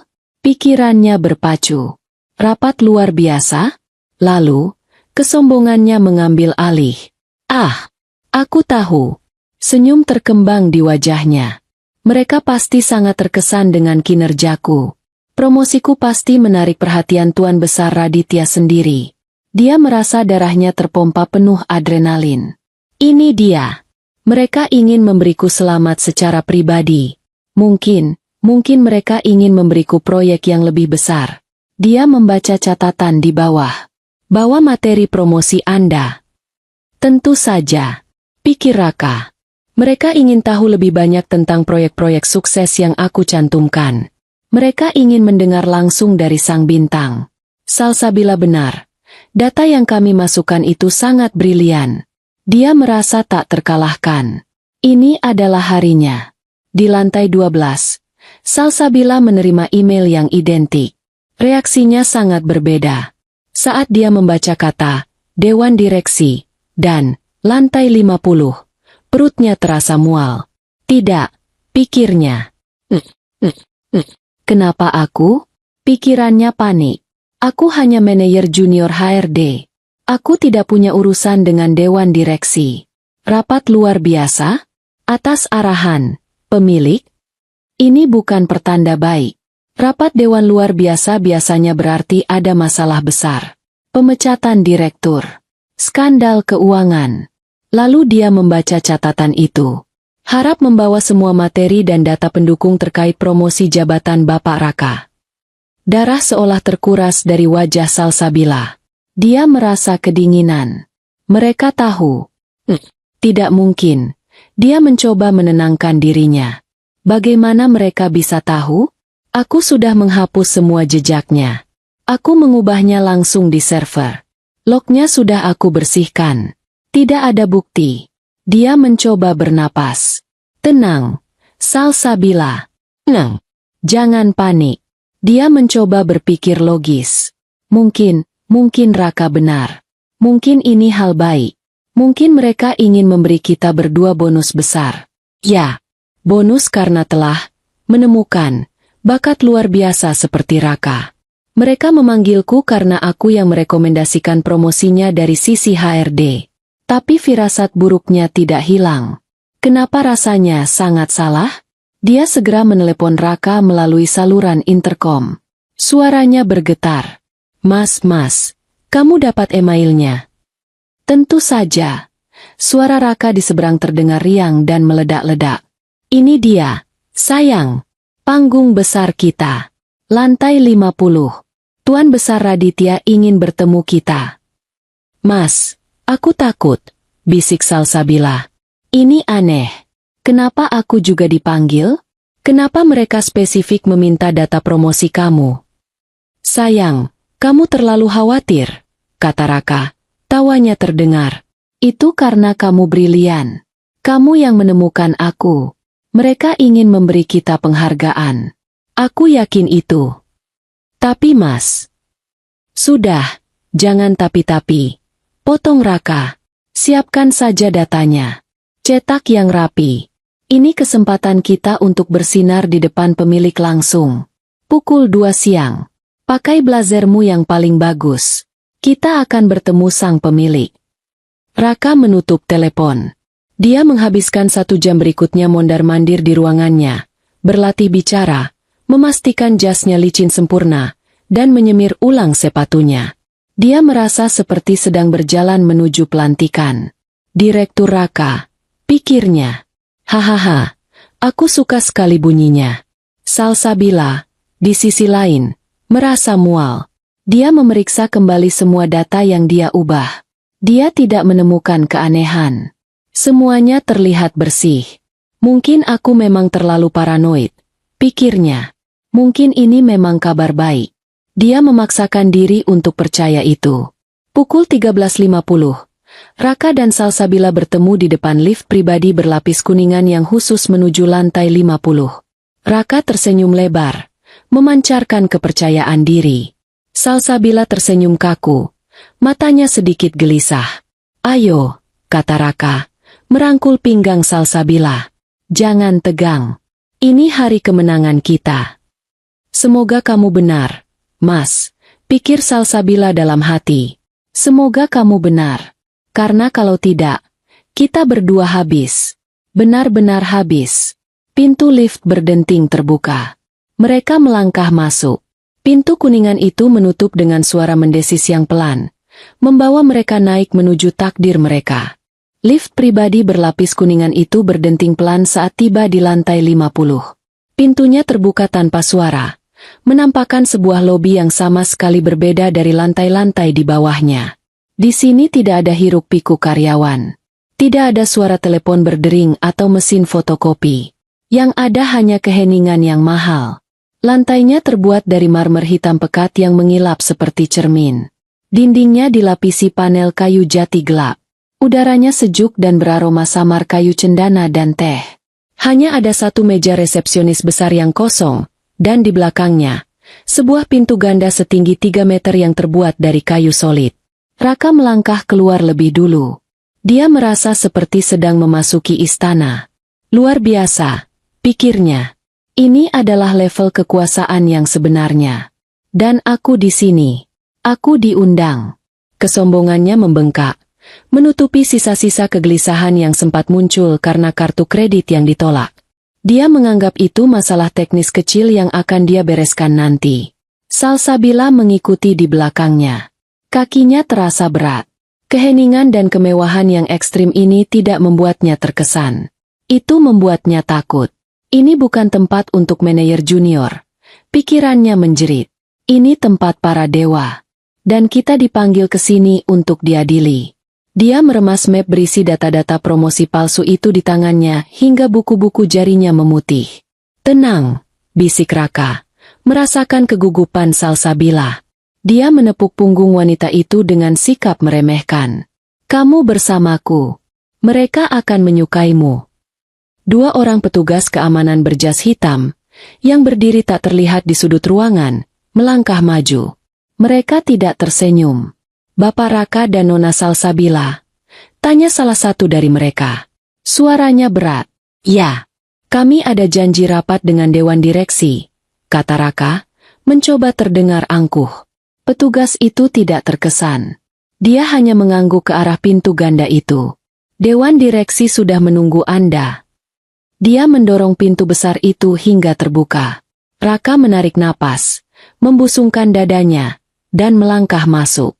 Salsabila menelan ludah dan mengikutinya. Ruangan itu sangat besar. Di tengahnya berdiri sebuah meja oval panjang dari kayu mahoni yang bisa menampung 30 orang.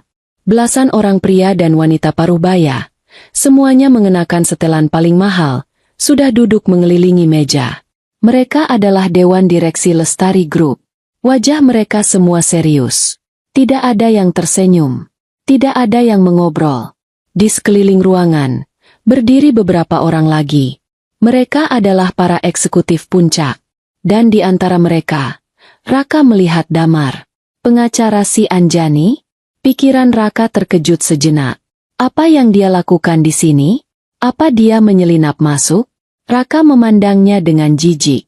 Damar hanya berdiri diam di sudut, memegang tumpukan map tebal, wajahnya datar. Tapi kejutan itu cepat berlalu saat mata Raka tertuju ke ujung meja. Di kursi utama, kursi kehormatan, duduk seorang pria tua yang wajahnya sering dilihat Raka di majalah bisnis. Dia kurus, berwibawa, dengan rambut putih bersih dan mata yang tajam seperti elang. Dia adalah Raditya Lestari, sang pemilik, sang legenda. Jantung Raka berdebar kencang. Dia benar-benar ada di sini, pikir Raka, nyaris pusing karena kegirangan. Dia datang untuk menemuiku. Salsabila, di sisi lain, merasa kakinya berubah menjadi jeli. Pak Raditya Lestari. Ya Tuhan. Ini masalah besar. Ini masalah yang sangat besar. Selamat siang, kata Raka.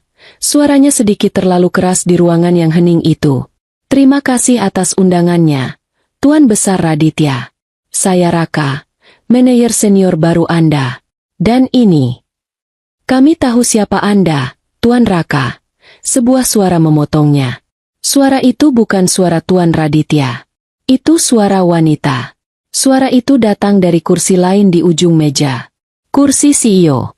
Kursi yang tadinya Raka kira kosong, atau diduduki oleh sekretaris. Raka dan Salsabila menoleh serempak. Dunia Raka berhenti berputar. Di sana, duduk seorang wanita. Dia mengenakan power suit berwarna biru safir yang dijahit sempurna, pas di tubuhnya. Rambutnya yang panjang, yang biasa diikat berantakan dengan karet gelang, kini ditata dalam sanggul modern yang elegan. Wajahnya dirias tipis namun tajam. Matanya, yang biasa menatap Raka dengan penuh puja dan rasa takut, kini menatapnya dengan dingin. Dingin seperti es di kutub. Wanita itu sangat mirip dengan Anjani. Tapi, tidak mungkin. Ani? Raka bergumam. Suaranya keluar seperti desisan. Dia bingung. Ini pasti lelucon. Apa? Apa yang kamu lakukan di sini? Kamu salah masuk ruangan. Pikiran Raka berputar liar. Ini tidak masuk akal. Apa dia bekerja di sini? Sebagai petugas catering? Sebagai asisten baru? Kenapa dia ada di meja itu? Kenapa dia memakai baju mahal itu? Salsabila tidak berkata apa-apa. Dia hanya menatap. Dan ketakutan yang sedari tadi dia rasakan, kini meledak menjadi teror yang murni. Dia tiba-tiba teringat sesuatu. Lestari. Nama perusahaan ini. Lestari. Dia menatap wanita itu, lalu menatap Pak Raditya. Kemiripan di antara keduanya, yang tidak pernah dia sadari, kini terlihat jelas. Oh, tidak mungkin. Pak Raditya Lestari berdeham pelan. Seluruh ruangan menatapnya.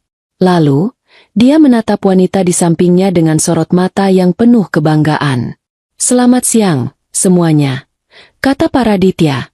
Suaranya tenang namun berwibawa. Terima kasih telah hadir dalam rapat luar biasa ini. Agenda hari ini ada 2. Yang pertama adalah perkenalan. Dia menggerakkan tangannya ke arah wanita itu. Wanita itu berdiri. Dia tidak melihat ke arah Raka. Dia menyapu pandangannya ke seluruh dewan direksi. Selamat siang, katanya. Suaranya jernih, tegas, dan penuh otoritas. Ini bukan suara Ani yang lembut dan penurut. Ini adalah suara seorang pemimpin. Bagi yang belum mengenal saya, lanjutnya. Nama saya Anjani Lestari. Raka merasa seolah baru saja dipukul di ulu hati. Lestari? Saya adalah cucu tunggal dari Raditya Lestari, katanya, menunjuk kakeknya, yang mengangguk bangga. Dan, efektif mulai hari ini, saya menerima mandat penuh dari kakek saya untuk mengambil alih posisi sebagai Chief Executive Officer dan pemilik 70% saham Lestari Group. Gedebu. Itu adalah suara map yang dijatuhkan Salsabila. Wajahnya pucat pasi seperti mayat. Raka terhuyung. Dia harus berpegangan pada kursi di dekatnya agar tidak jatuh. Keringat dingin sebesar biji jagung mulai mengalir di pelipisnya. Tidak mungkin. Ini. Dia menatap wanita itu. Anjani. Istrinya. Mantan istrinya. Wanita yang dia sebut bodoh. Wanita yang dia hina berbau dapur. Wanita yang dia campakkan dengan pesangon 100 juta. Wanita itu adalah pemilik perusahaan ini. Pikiran Raka hancur. Dia tidak bisa memproses informasi ini. 5 tahun. Dia berbohong padaku selama 5 tahun. Dia menipuku. Itu adalah pikiran pertamanya. Bukan rasa bersalah, tapi amarah karena merasa ditipu. Seluruh anggota dewan bertepuk tangan pelan, memberikan selamat kepada CEO baru mereka. Mereka semua sudah diberi pengarahan oleh Pak Raditya pagi tadi. Satu-satunya orang di ruangan itu, selain Raka dan Salsabila, yang baru tahu adalah Damar. Oh, Damar sudah tahu siapa Anjani, tapi dia tidak tahu Anjani akan mengumumkan diri sebagai CEO hari ini. Nona muda, pikir Damar. Dia benar-benar mengambil alih semuanya. Anjani mengangkat tangannya. Tepuk tangan berhenti. Dia akhirnya menolehkan pandangannya ke Raka. Dia menatap pria yang gemetar itu. Pria yang 2 hari lalu melemparkan surat cerai ke wajahnya. Halo, Tuan Raka, katanya. Suaranya datar tanpa emosi. Anda terlihat pucat. Ada masalah dengan AC di ruangan ini? Raka membuka mulutnya, tapi tidak ada suara yang keluar. Dia hanya bisa menggelengkan kepalanya dengan panik. Dan Nona Salsabila. Anjani beralih ke Salsabila, yang membeku di tempatnya. Terima kasih sudah hadir. Anjani kembali duduk di kursinya. Kursi CEO. Agenda kedua, katanya, suaranya kini berubah menjadi tajam seperti baja. Adalah tinjauan kinerja dan integritas karyawan. Dia mengangguk ke arah Damar. Tuan Damar, silakan. Damar melangkah maju ke depan, menyalakan layar besar di dinding di belakang Anjani. Sebelumnya, kata Anjani, menghentikan Damar sejenak. Dia menatap lurus ke arah Raka. Tuan Raka, katanya, Anda di sini karena Anda baru saja mendapat promosi yang luar biasa. Manajer senior. Saya harus katakan, saya terkesan dengan pencapaian Anda. Sekarang, lanjutnya, senyum tipis yang mematikan tersungging di bibirnya. Mari kita bahas promosi Anda.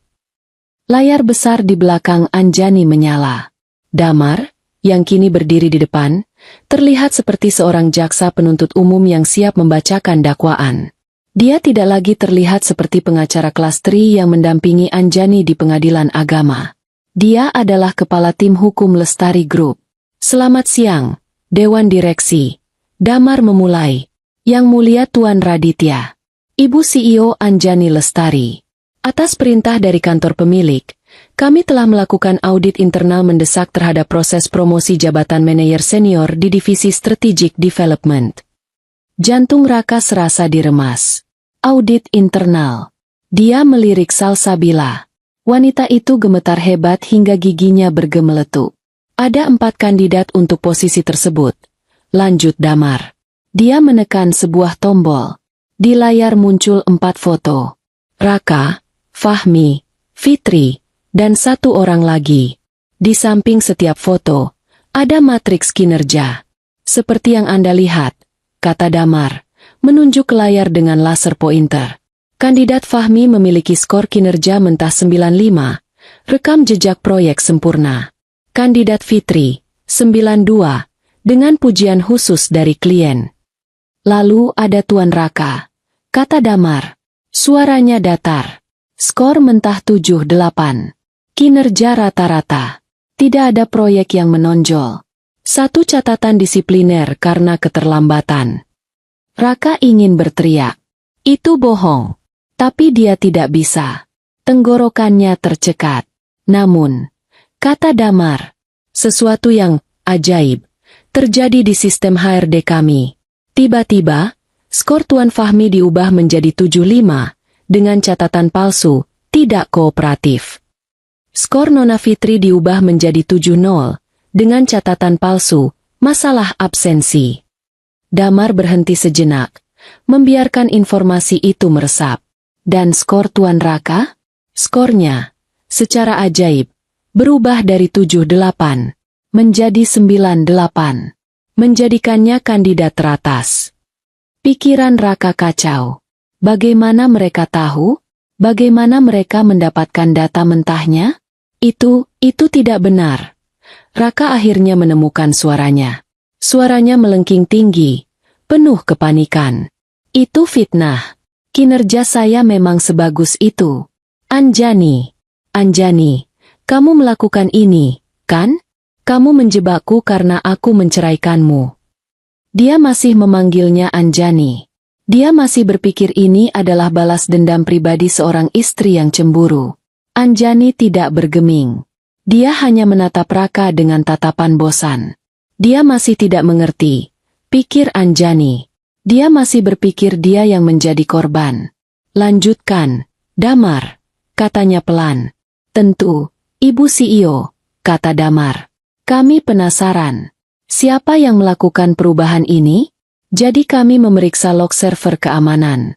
Sesuatu yang Nona Salsabila lupa bahwa kami memiliki cadangan offline yang tidak bisa dia sentuh. Wajah Salsabila kini berubah dari pucat menjadi kehijauan. Cadangan offline. Dia tidak tahu. Silakan putar rekamannya. Perintah Anjani. Layar berubah. Kini menampilkan rekaman CCTV hitam putih dari ruang arsip HRD. Tanggal dan waktu tercetak di sudut. 3 minggu lalu, pukul 23.14 malam. Rekaman itu menunjukkan Salsabila duduk di depan terminal komputer. Dia mengetik dengan cepat. Dia terlihat gugup, terus-menerus melihat ke pintu. Dia mengetik selama 10 menit.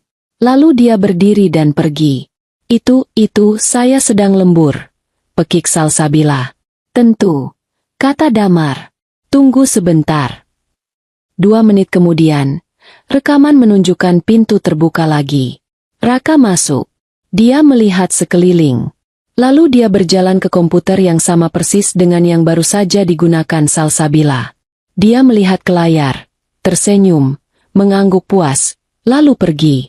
Ruangan Dewan Direksi menjadi sunyi senyap. Bukti itu tidak terbantahkan. Konspirasi mereka terpampang jelas. Jadi, Tuan Raka, kata Anjani, suaranya memecah kesunyian. Anda bilang Anda tidak tahu. Raka menatap layar, menatap Anjani, lalu menatap Salsabila. Dia terjebak. Ini. Raka gagap. Tapi itu belum semuanya, kata Damar. Kami juga penasaran. Mengapa Nona Salsabila mengambil risiko sebesar ini untuk Tuan Raka? Apa motivasinya? Layar berubah lagi. Jantung Raka berhenti. Di layar, muncul foto-foto. Foto-fotonya dengan Salsabila. Di lobi hotel. Di dalam mobil. Berciuman di lift barang. Lalu, layar berganti lagi. Kini menampilkan laporan keuangan. Laporan kartu kredit perusahaan atas nama Raka. Dan ternyata, kata Damar, suaranya kini sedingin es. Motivasinya adalah cinta. Cinta yang didanai oleh perusahaan. Dia mulai membacakan satu persatu. 14 Februari. Tagihan kamar suite di Hotel Mulia. 5,4 juta rupiah. Diklaim sebagai akomodasi klien. Padahal klien kita ada di Surabaya hari itu. 17 Februari. Tagihan restoran Ocean Blue. 3,2 juta rupiah. Diklaim sebagai makan malam tim. Tim Anda sedang lembur makan nasi kotak malam itu. 20 Februari. Tagihan dari butik Louis Vuitton. 18 juta rupiah. Diklaim sebagai pembelian souvenir perusahaan. Total, kata Damar, menampilkan angka besar berwarna merah di layar. 80 juta rupiah. Penggelapan dana perusahaan. Dalam 6 bulan terakhir. Semuanya selesai. Raka tidak bisa bernapas. Seluruh hidupnya hancur berkeping-keping di depan matanya. Promosinya palsu. Perselingkuhannya terbongkar. Pencuriannya terbukti. Dan wanita yang membongkar semuanya adalah wanita yang dia sebut bodoh. Dia gemetar hebat. Dia tahu apa artinya ini. Bukan hanya dipecat. Ini penjara. Di saat itulah, insting bertahan hidupnya yang paling hina mengambil alih. Dia tidak lagi melihat Anjani sebagai CEO. Dia melihatnya sebagai Ani, istrinya yang penurut. Satu-satunya harapannya. Dia melakukan hal yang tidak terpikirkan. Raka ambruk ke lantai. Dia berlutut. Dia merangkak beberapa langkah di lantai marmer yang dingin itu menuju tempat Anjani duduk. Dia mencoba meraih kaki Anjani. Anjani. Tangisnya meledak. Tangisan yang dibuat-buat. Penuh kepalsuan. Ani sayang, maafkan aku. Aku mohon, maafkan aku. Seluruh dewan direksi menatap pemandangan itu dengan jijik. Pak Raditya memalingkan wajahnya. Ani, aku hilaf. Raka menangis terseduh-seduh. Aku dijebak. Aku dijebak oleh wanita itu. Dia menunjuk Salsabila dengan jarinya yang gemetar. Salsabila. Dia yang merencanakan semuanya. Dia yang merayuku. Dia yang mengancamku. Dia bilang kalau aku tidak menuruti keinginannya, dia akan menghancurkan karierku. Dia yang menyuruhku mengubah data. Dia yang menyuruhku menceraikanmu. Ani, aku cinta padamu. Ani, aku selalu cinta padamu. Salsabila, yang sedari tadi berdiri mematung, seolah disambar petir. Dia menatap pria yang kini berlutut. Pria yang menjanjikan pernikahan padanya. Pria yang kini menyalahkannya atas semuanya. Teror di dalam dirinya lenyap. Berganti dengan amarah yang meledak-ledak. Pembohong. Suaranya melengking tinggi. Memekakkan telinga. Kamu yang bajingan. Raka. Kamu. Dia maju. Menunjuk balik ke arah Raka. Kamu yang datang padaku. Kamu yang bilang istrimu bodoh dan kampungan. Kamu yang bilang kamu tidak tahan lagi hidup dengannya. Kamu yang bilang kamu butuh wanita yang selevel. Kamu yang berjanji akan menikahiku begitu kamu menceraikan dia. Aku melakukan semuanya untukmu, jerit Salsabila. Air matanya kini mengalir deras. Aku mempertaruhkan pekerjaanku untukmu. Aku memanipulasi data itu untukmu. Dan sekarang kamu menyalahkanku. Kamu pria pengecut. Tidak berguna. Diam, pelacur. Raka balas berteriak dari lantai. Kamu yang meracuniku. Kamu yang sampah. Ruangan dewan direksi yang agung itu kini menjadi panggung untuk dua orang yang saling menghancurkan. Saling membongkar kebusukan mereka sendiri di depan para petinggi perusahaan. Anjani hanya menonton. Dia membiarkan mereka berteriak. Dia membiarkan mereka saling meludahi. Dia membiarkan semua orang melihat siapa mereka sebenarnya. Inilah pria yang aku cintai, pikir Anjani dalam hati. Rasa muak memenuhi dirinya. Inilah wanita yang dia pilih. Dia menunggu. Dia menunggu sampai mereka berdua kehabisan napas. Hanya menyisakan suara tangisan putus asa Salsabila dan isakan menyedihkan Raka. Lalu, Anjani berdiri. Seketika, ruangan itu kembali hening. Dia berjalan perlahan mengitari meja. Dia tidak melihat ke arah Salsabila. Dia berhenti tepat di depan Raka, yang masih berlutut di lantai. Dia menatap pria itu dari atas ke bawah. Berdiri, katanya. Suaranya tidak keras, tapi mematikan. Raka, dengan gemetar, mencoba berdiri. Jangan panggil aku, Ani, desis Anjani. Wajahnya hanya beberapa senti dari wajah Raka. Jangan panggil aku, sayang. Nama itu sudah mati. Kamu membunuhnya. Nama saya Anjani Lestari, Ibu CEO. Dan kamu, Tuan Raka, lanjutnya. Bukan hanya seorang suami yang tidak setia. Kamu adalah seorang penipu. Dan kamu adalah seorang pencuri. Dia kemudian menoleh ke Salsabila. Dan Anda, Nona Salsabila, Anda bukan hanya perusak rumah tangga. Anda adalah seorang pemalsu dokumen perusahaan. Dia kembali ke kursinya. Dia duduk dengan tenang. Kalian berdua, katanya, suaranya kini terdengar ke seluruh ruangan. Dipecat. Efektif detik ini. Raka kembali ambruk. Anjani, tolong jangan pecat aku. Aku akan lakukan apa saja. Aku akan ceraikan Salsabila detik ini juga. Kita bisa rujuk. Ani, aku mohon. Aku akan jadi suami yang baik. Aku akan. Anjani mengangkat tangannya, mengabaikan Raka sepenuhnya seolah dia adalah lalat yang mengganggu. Tuan Damar, panggil Anjani. Ya, Ibu CEO. Anda tahu, kata Anjani, saya bisa saja memecat mereka diam-diam minggu lalu. Tapi saya tidak mau. Saya pikir, kejahatan seperti ini pantas mendapatkan penonton. Dia menatap Raka dan Salsabila. Kalian pikir aku memanggil kalian ke lantai 50 ini hanya untuk memecat kalian? Kalian salah.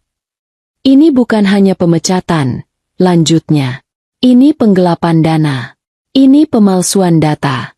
Di Lestari Group, itu bukan hanya pelanggaran etika. Itu tindak pidana. Dia mengambil ponselnya. Panggil keamanan, katanya kepada Damar. Dan panggil polisi. Kata terakhir itu menggantung di udara. Polisi. Wajah Raka dan Salsabila berubah menjadi kengerian yang tak terlukiskan. Polisi. Bisik Raka. Anjani, tidak, jangan, aku mohon, jangan penjara Anjani. Ibu CEO, koreksi Anjani, tanpa menatapnya. Pintu ganda di belakang terbuka. Dua petugas keamanan yang tadi berjaga di lobi masuk. Mereka berjalan tegas ke arah Raka dan Salsabila. Bawa mereka keluar dari ruangan saya. Perintah Anjani. Tahan mereka di ruang keamanan sampai polisi tiba. Tidak, Anjani. Lepaskan aku. Anjani. Raka meronta-ronta saat petugas keamanan mencengkeram lengannya. Raka, lakukan sesuatu. Salsabila menjerit histeris saat dia juga ditangkap. Tapi Raka tidak bisa melakukan apa-apa. Mereka berdua diseret keluar dari ruang dewan direksi. Teriakan dan tangisan mereka menggema di koridor marmer. Lalu lenyap saat pintu kayu solid itu tertutup rapat. Keheningan kembali mengisi ruangan. Anjani menatap pintu yang tertutup itu. Dia tidak merasakan apa-apa. Tidak ada kepuasan. Tidak ada kesedihan. Hanya kekosongan. Dia menarik napas dalam-dalam. Baik, katanya kepada dewan direksi yang masih terkejut. Sekarang agenda ketiga. Mari kita bahas strategi perusahaan untuk kuartal berikutnya. Anjani Lestari telah mengambil alih. Pintu kayu solid itu tertutup. Suara jeritan Raka dan Salsabila terputus, menyisakan keheningan yang pekat di ruang rapat dewan direksi. Para anggota dewan menatap CEO baru mereka. Anjani Lestari. Mereka melihat wanita muda itu berdiri diam sejenak, Lalu kembali ke kursinya dengan ketenangan yang menakutkan, seolah-olah dia baru saja menyelesaikan presentasi bisnis yang membosankan, bukan menghancurkan dua kehidupan. Dia benar-benar cucu Raditya, pikir beberapa dari mereka. Dingin, tepat, dan tanpa ampun. Di luar ruangan itu, drama baru saja dimulai. Raka dan Salsabila tidak diborgol. Setidaknya, belum. Tapi cengkeraman dua petugas keamanan berbadan besar di lengan mereka sama mengikatnya.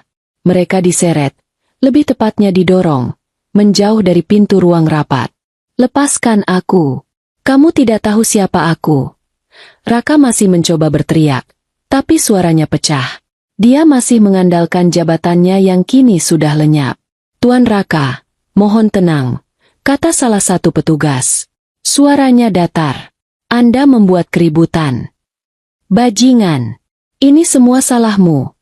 Raka tiba-tiba berbalik dan mencoba meludahi Salsabila, tapi petugas keamanan menariknya. "Salahku?"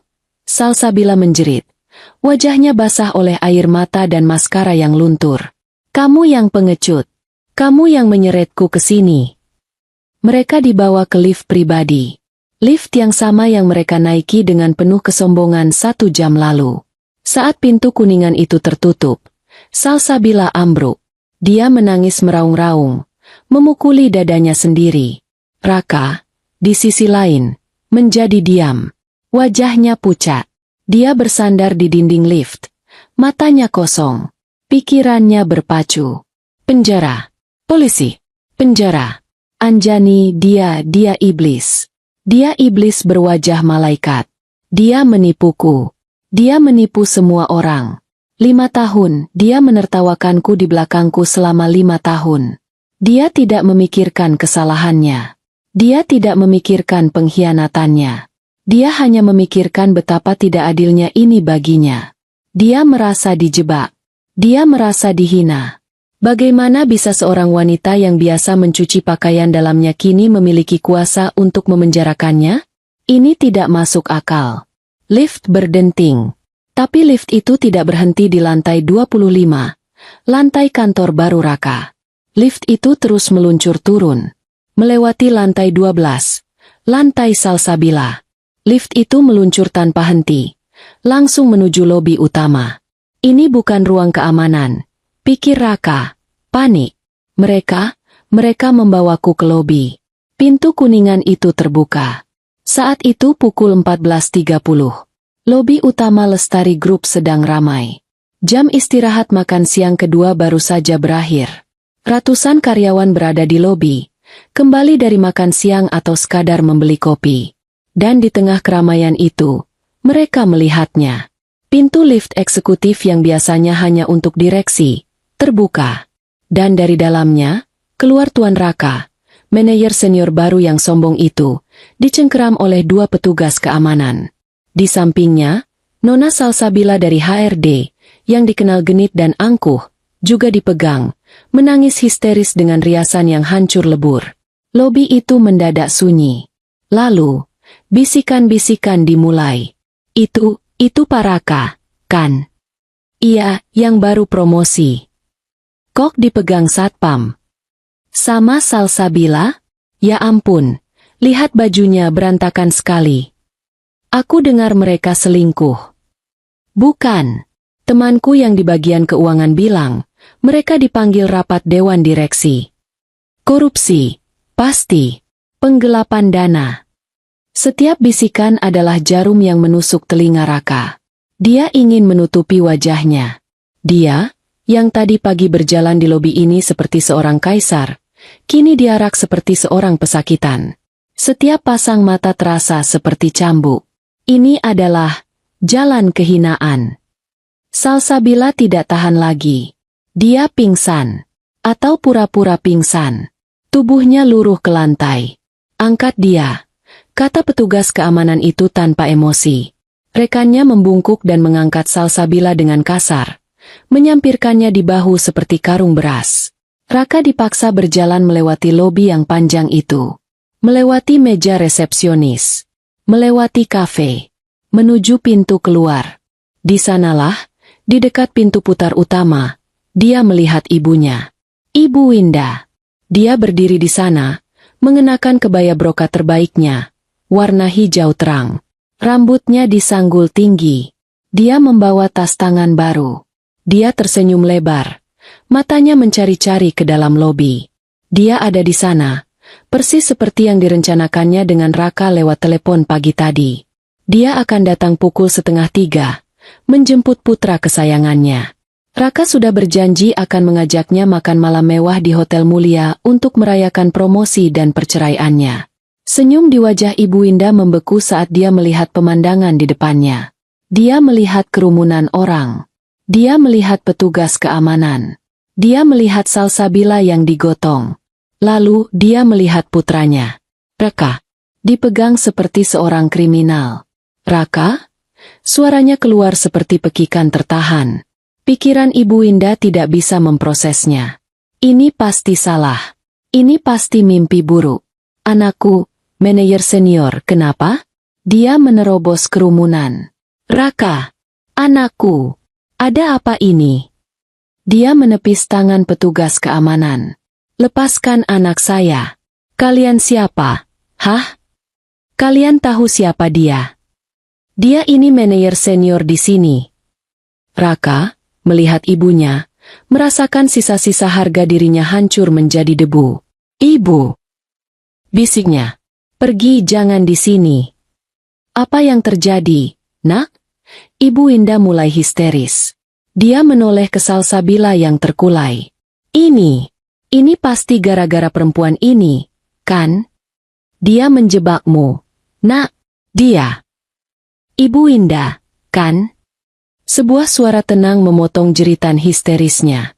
Damar melangkah keluar dari lift lain. Dia berjalan tenang menghampiri keributan itu. Dia tidak lagi membawa map. Dia hanya membawa sebuah tablet. Perkenalkan, saya Damar, kepala tim hukum Lestari Group, katanya. Ibu Winda menatapnya garang. Aku tidak peduli kamu siapa. Lepaskan anakku. Di mana Anjani? Aku tahu ini semua ulah wanita mandul sialan itu. Dia pasti pakai guna-guna. Dia. Ibu Winda, potong Damar lagi. Suaranya kini mendingin. Saya sarankan ibu menjaga ucapan Anda.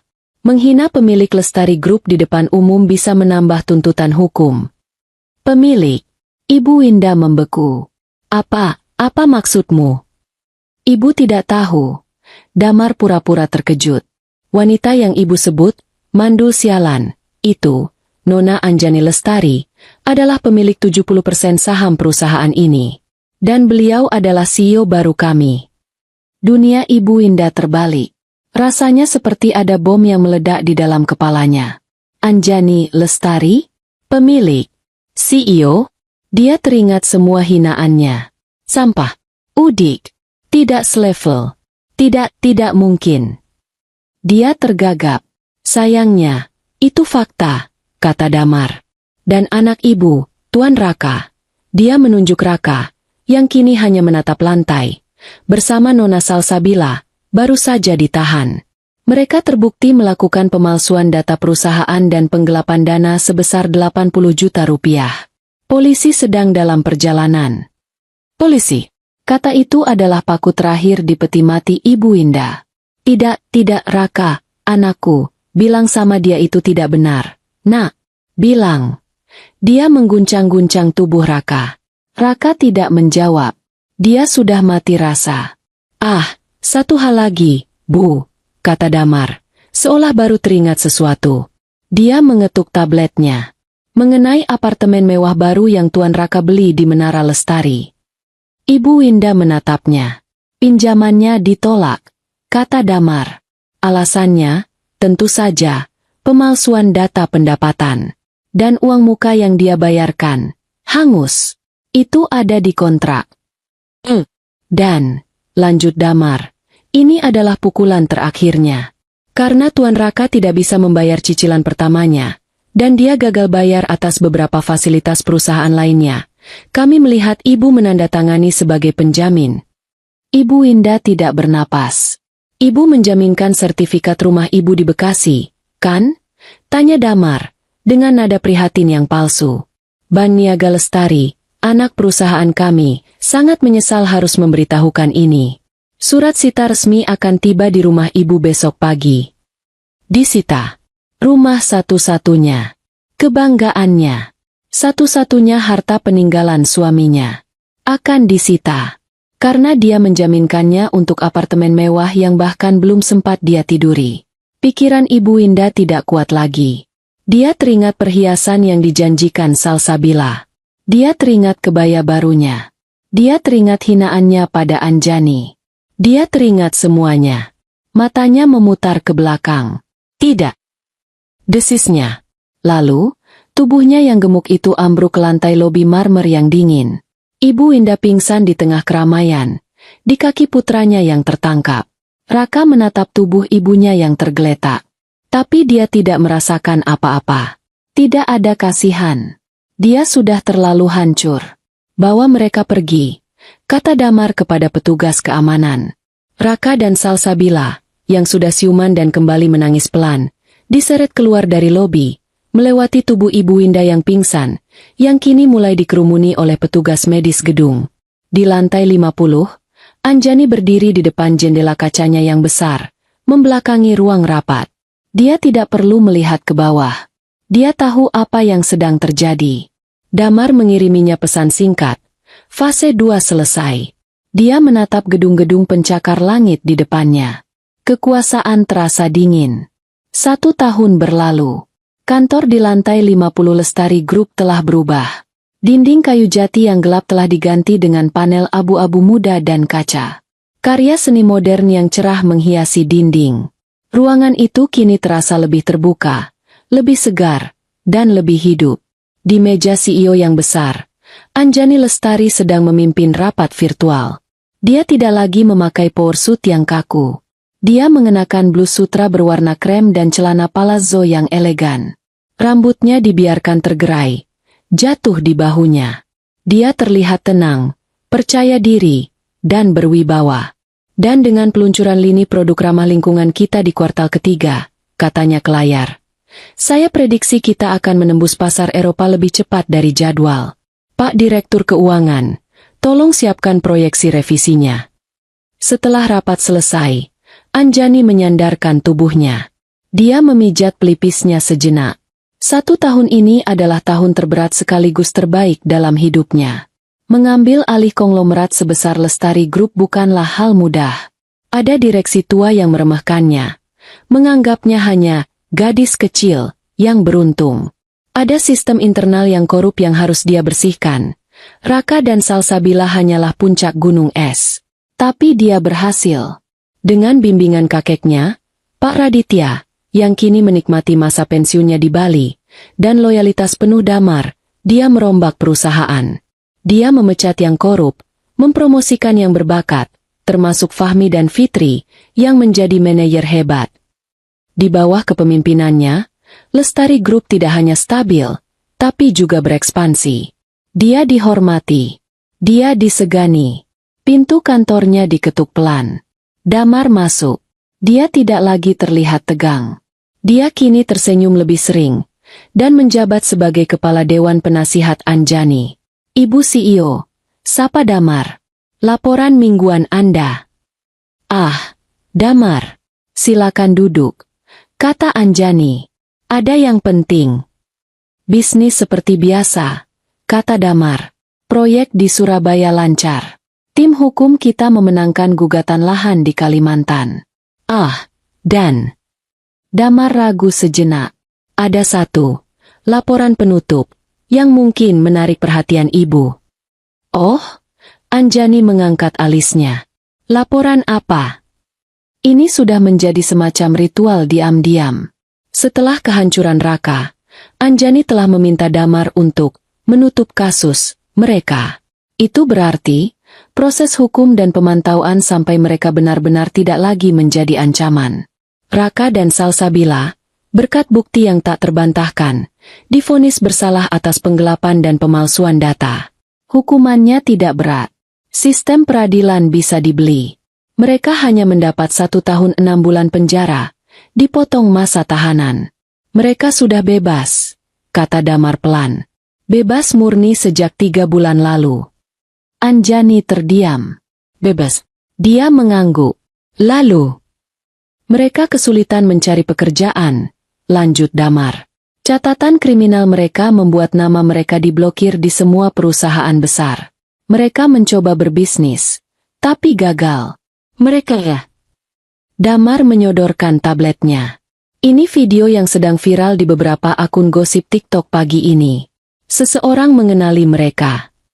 Anjani mengambil tablet itu. Dia menekan tombol play. Layar menampilkan video yang goyah. Direkam dari seberang peron stasiun kereta api yang ramai dan kotor. Stasiun Manggarai. Sepertinya. Video itu menyorot 2 orang yang mengenakan seragam petugas kebersihan berwarna oranye kusam. 1 pria, 1 wanita. Pria itu kurus, dekil, dengan rambut acak-acakan. Dia sedang mengepel lantai dengan malas. Wanita di sampingnya sedang mengosongkan tempat sampah. Lalu, kamera memperbesar gambar. Jantung Anjani berdesir pelan. Itu Raka dan Salsabila. Mereka tidak lagi terlihat seperti eksekutif muda yang angkuh. Mereka terlihat lelah, kotor, dan kalah. Lalu, adegan di video itu berlanjut. Salsabila tampak menyenggol Raka. Mereka mulai berdebat. Bibir mereka bergerak cepat. Meski suaranya tidak terdengar jelas. Salsabila menunjuk-nunjuk wajah Raka. Raka mendorongnya. Salsabila mendorong balik. Mereka bertengkar hebat di tengah keramaian stasiun, memperebutkan siapa yang seharusnya membersihkan toilet. Hukuman mereka, pikir Anjani, adalah satu sama lain. Mereka terjebak bersama dalam kemiskinan dan kebencian. Mereka tidak bisa lepas. Tidak ada yang mau mempekerjakan mereka secara terpisah, dan tidak ada yang mau menerima mereka sendirian. Mereka adalah paket racun yang harus mereka telan setiap hari. Mereka tinggal di rumah kos sempit di dekat stasiun, kata Damar pelan, seolah memberi narasi.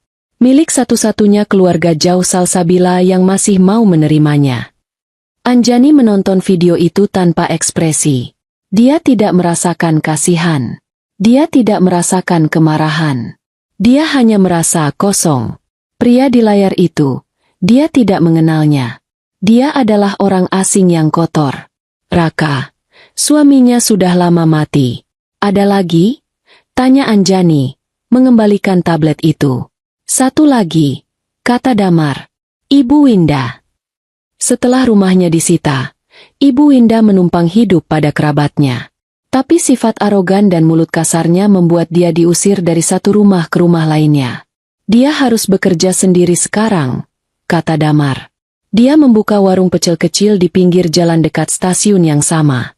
Agar bisa mengawasi anaknya, katanya. Damar memutar video lain. Ini juga video amatir. Terlihat Ibu Winda, kini jauh lebih gemuk dan tidak terawat, mengenakan daster kusam, mirip daster Anjani dulu, sedang melayani pelanggan. Dia tampak mengomel. Dia membanting piring lontong ke meja pelanggan, mengomel tentang uang kembalian. Anjani hanya menatap. Dia teringat suara di telepon malam itu. Wanita kampung. Tidak selevel. Sampah. Lalu, sesuatu terjadi di video itu. Seorang pelanggan mengeluh pecelnya kurang bumbu. Ibu Winda marah. Dia mengambil piring itu, berbalik untuk mengambil bumbu kacang di panci besar di belakangnya. Tapi dia tidak melihat ada tumpahan air sabun di tanah. Kakinya menginjak tumpahan itu. Sret! Kakinya terpeleset. Dia kehilangan keseimbangan. Tubuhnya yang besar terhuyung ke belakang. Dia mencoba berpegangan pada gerobaknya. Tapi gerobaknya ikut oleng. Bro! Ibu Winda jatuh terduduk. Keras. Tepat di atas tumpukan piring kotor. Dan yang lebih parah, panci besar berisi kuah pecel kacang yang panas. Mata pencahariannya ikut tumpah. Kuah itu menyiram sekujur tubuhnya. Dari kepala sampai kaki. Ibu Winda terdiam sejenak. Kaget. Lalu dia mulai menjerit. Bukan karena sakit, tapi karena malu. Dia terduduk di tengah jalan yang becek. Berlumuran bumbu pecel dari ujung rambut sampai ujung kaki. Orang-orang di sekitarnya, bukannya menolong, malah tertawa dan merekamnya dengan ponsel. Anjani menonton adegan itu. Dia teringat malam dia dibuang. Dia teringat rendang yang dia tumpahkan ke tempat sampah. Dia teringat hinaan, mandul. Dia teringat 5 tahun hidupnya yang dia habiskan untuk melayani wanita itu dan putranya. Dia menatap layar tablet. Wanita yang dulu begitu angkuh, yang menghinanya sebagai sampah bau dapur, kini benar-benar berlumuran sampah dapur. Bumbu pecel. Sebuah senyum kecil tersungging di bibir Anjani. Senyum itu melebar. Lalu, sebuah suara tawa kecil keluar dari tenggorokannya. Tawa itu tertahan, lalu meledak. Anjani tertawa. Dia tertawa terbahak-bahak. Tawa yang keras, lepas, dan penuh kelegaan. Tawa yang menggema di kantornya yang mewah. Tawa yang membuat Damar terkejut sejenak, lalu ikut tersenyum tipis. Dia menertawakan absurditas hidup. Dia menertawakan karma yang begitu literal. Dia menertawakan betapa kecilnya orang-orang yang pernah menyakitinya itu sekarang. Dia tertawa sampai air matanya keluar. Tapi ini bukan air mata kesedihan. Ini adalah air mata pembebasan. Anjani, sang ratu, akhirnya menertawakan karma yang menimpa para penghinanya. Dan di dalam tawa itu, bayangan terakhir dari Ani, yang lemah dan tertindas, lenyap selamanya. Dia akhirnya bebas. Akhirnya bebas. Akhirnya bebas. Akhirnya bebas. Akhirnya bebas. Akhirnya bebas. Akhirnya bebas. Akhirnya bebas.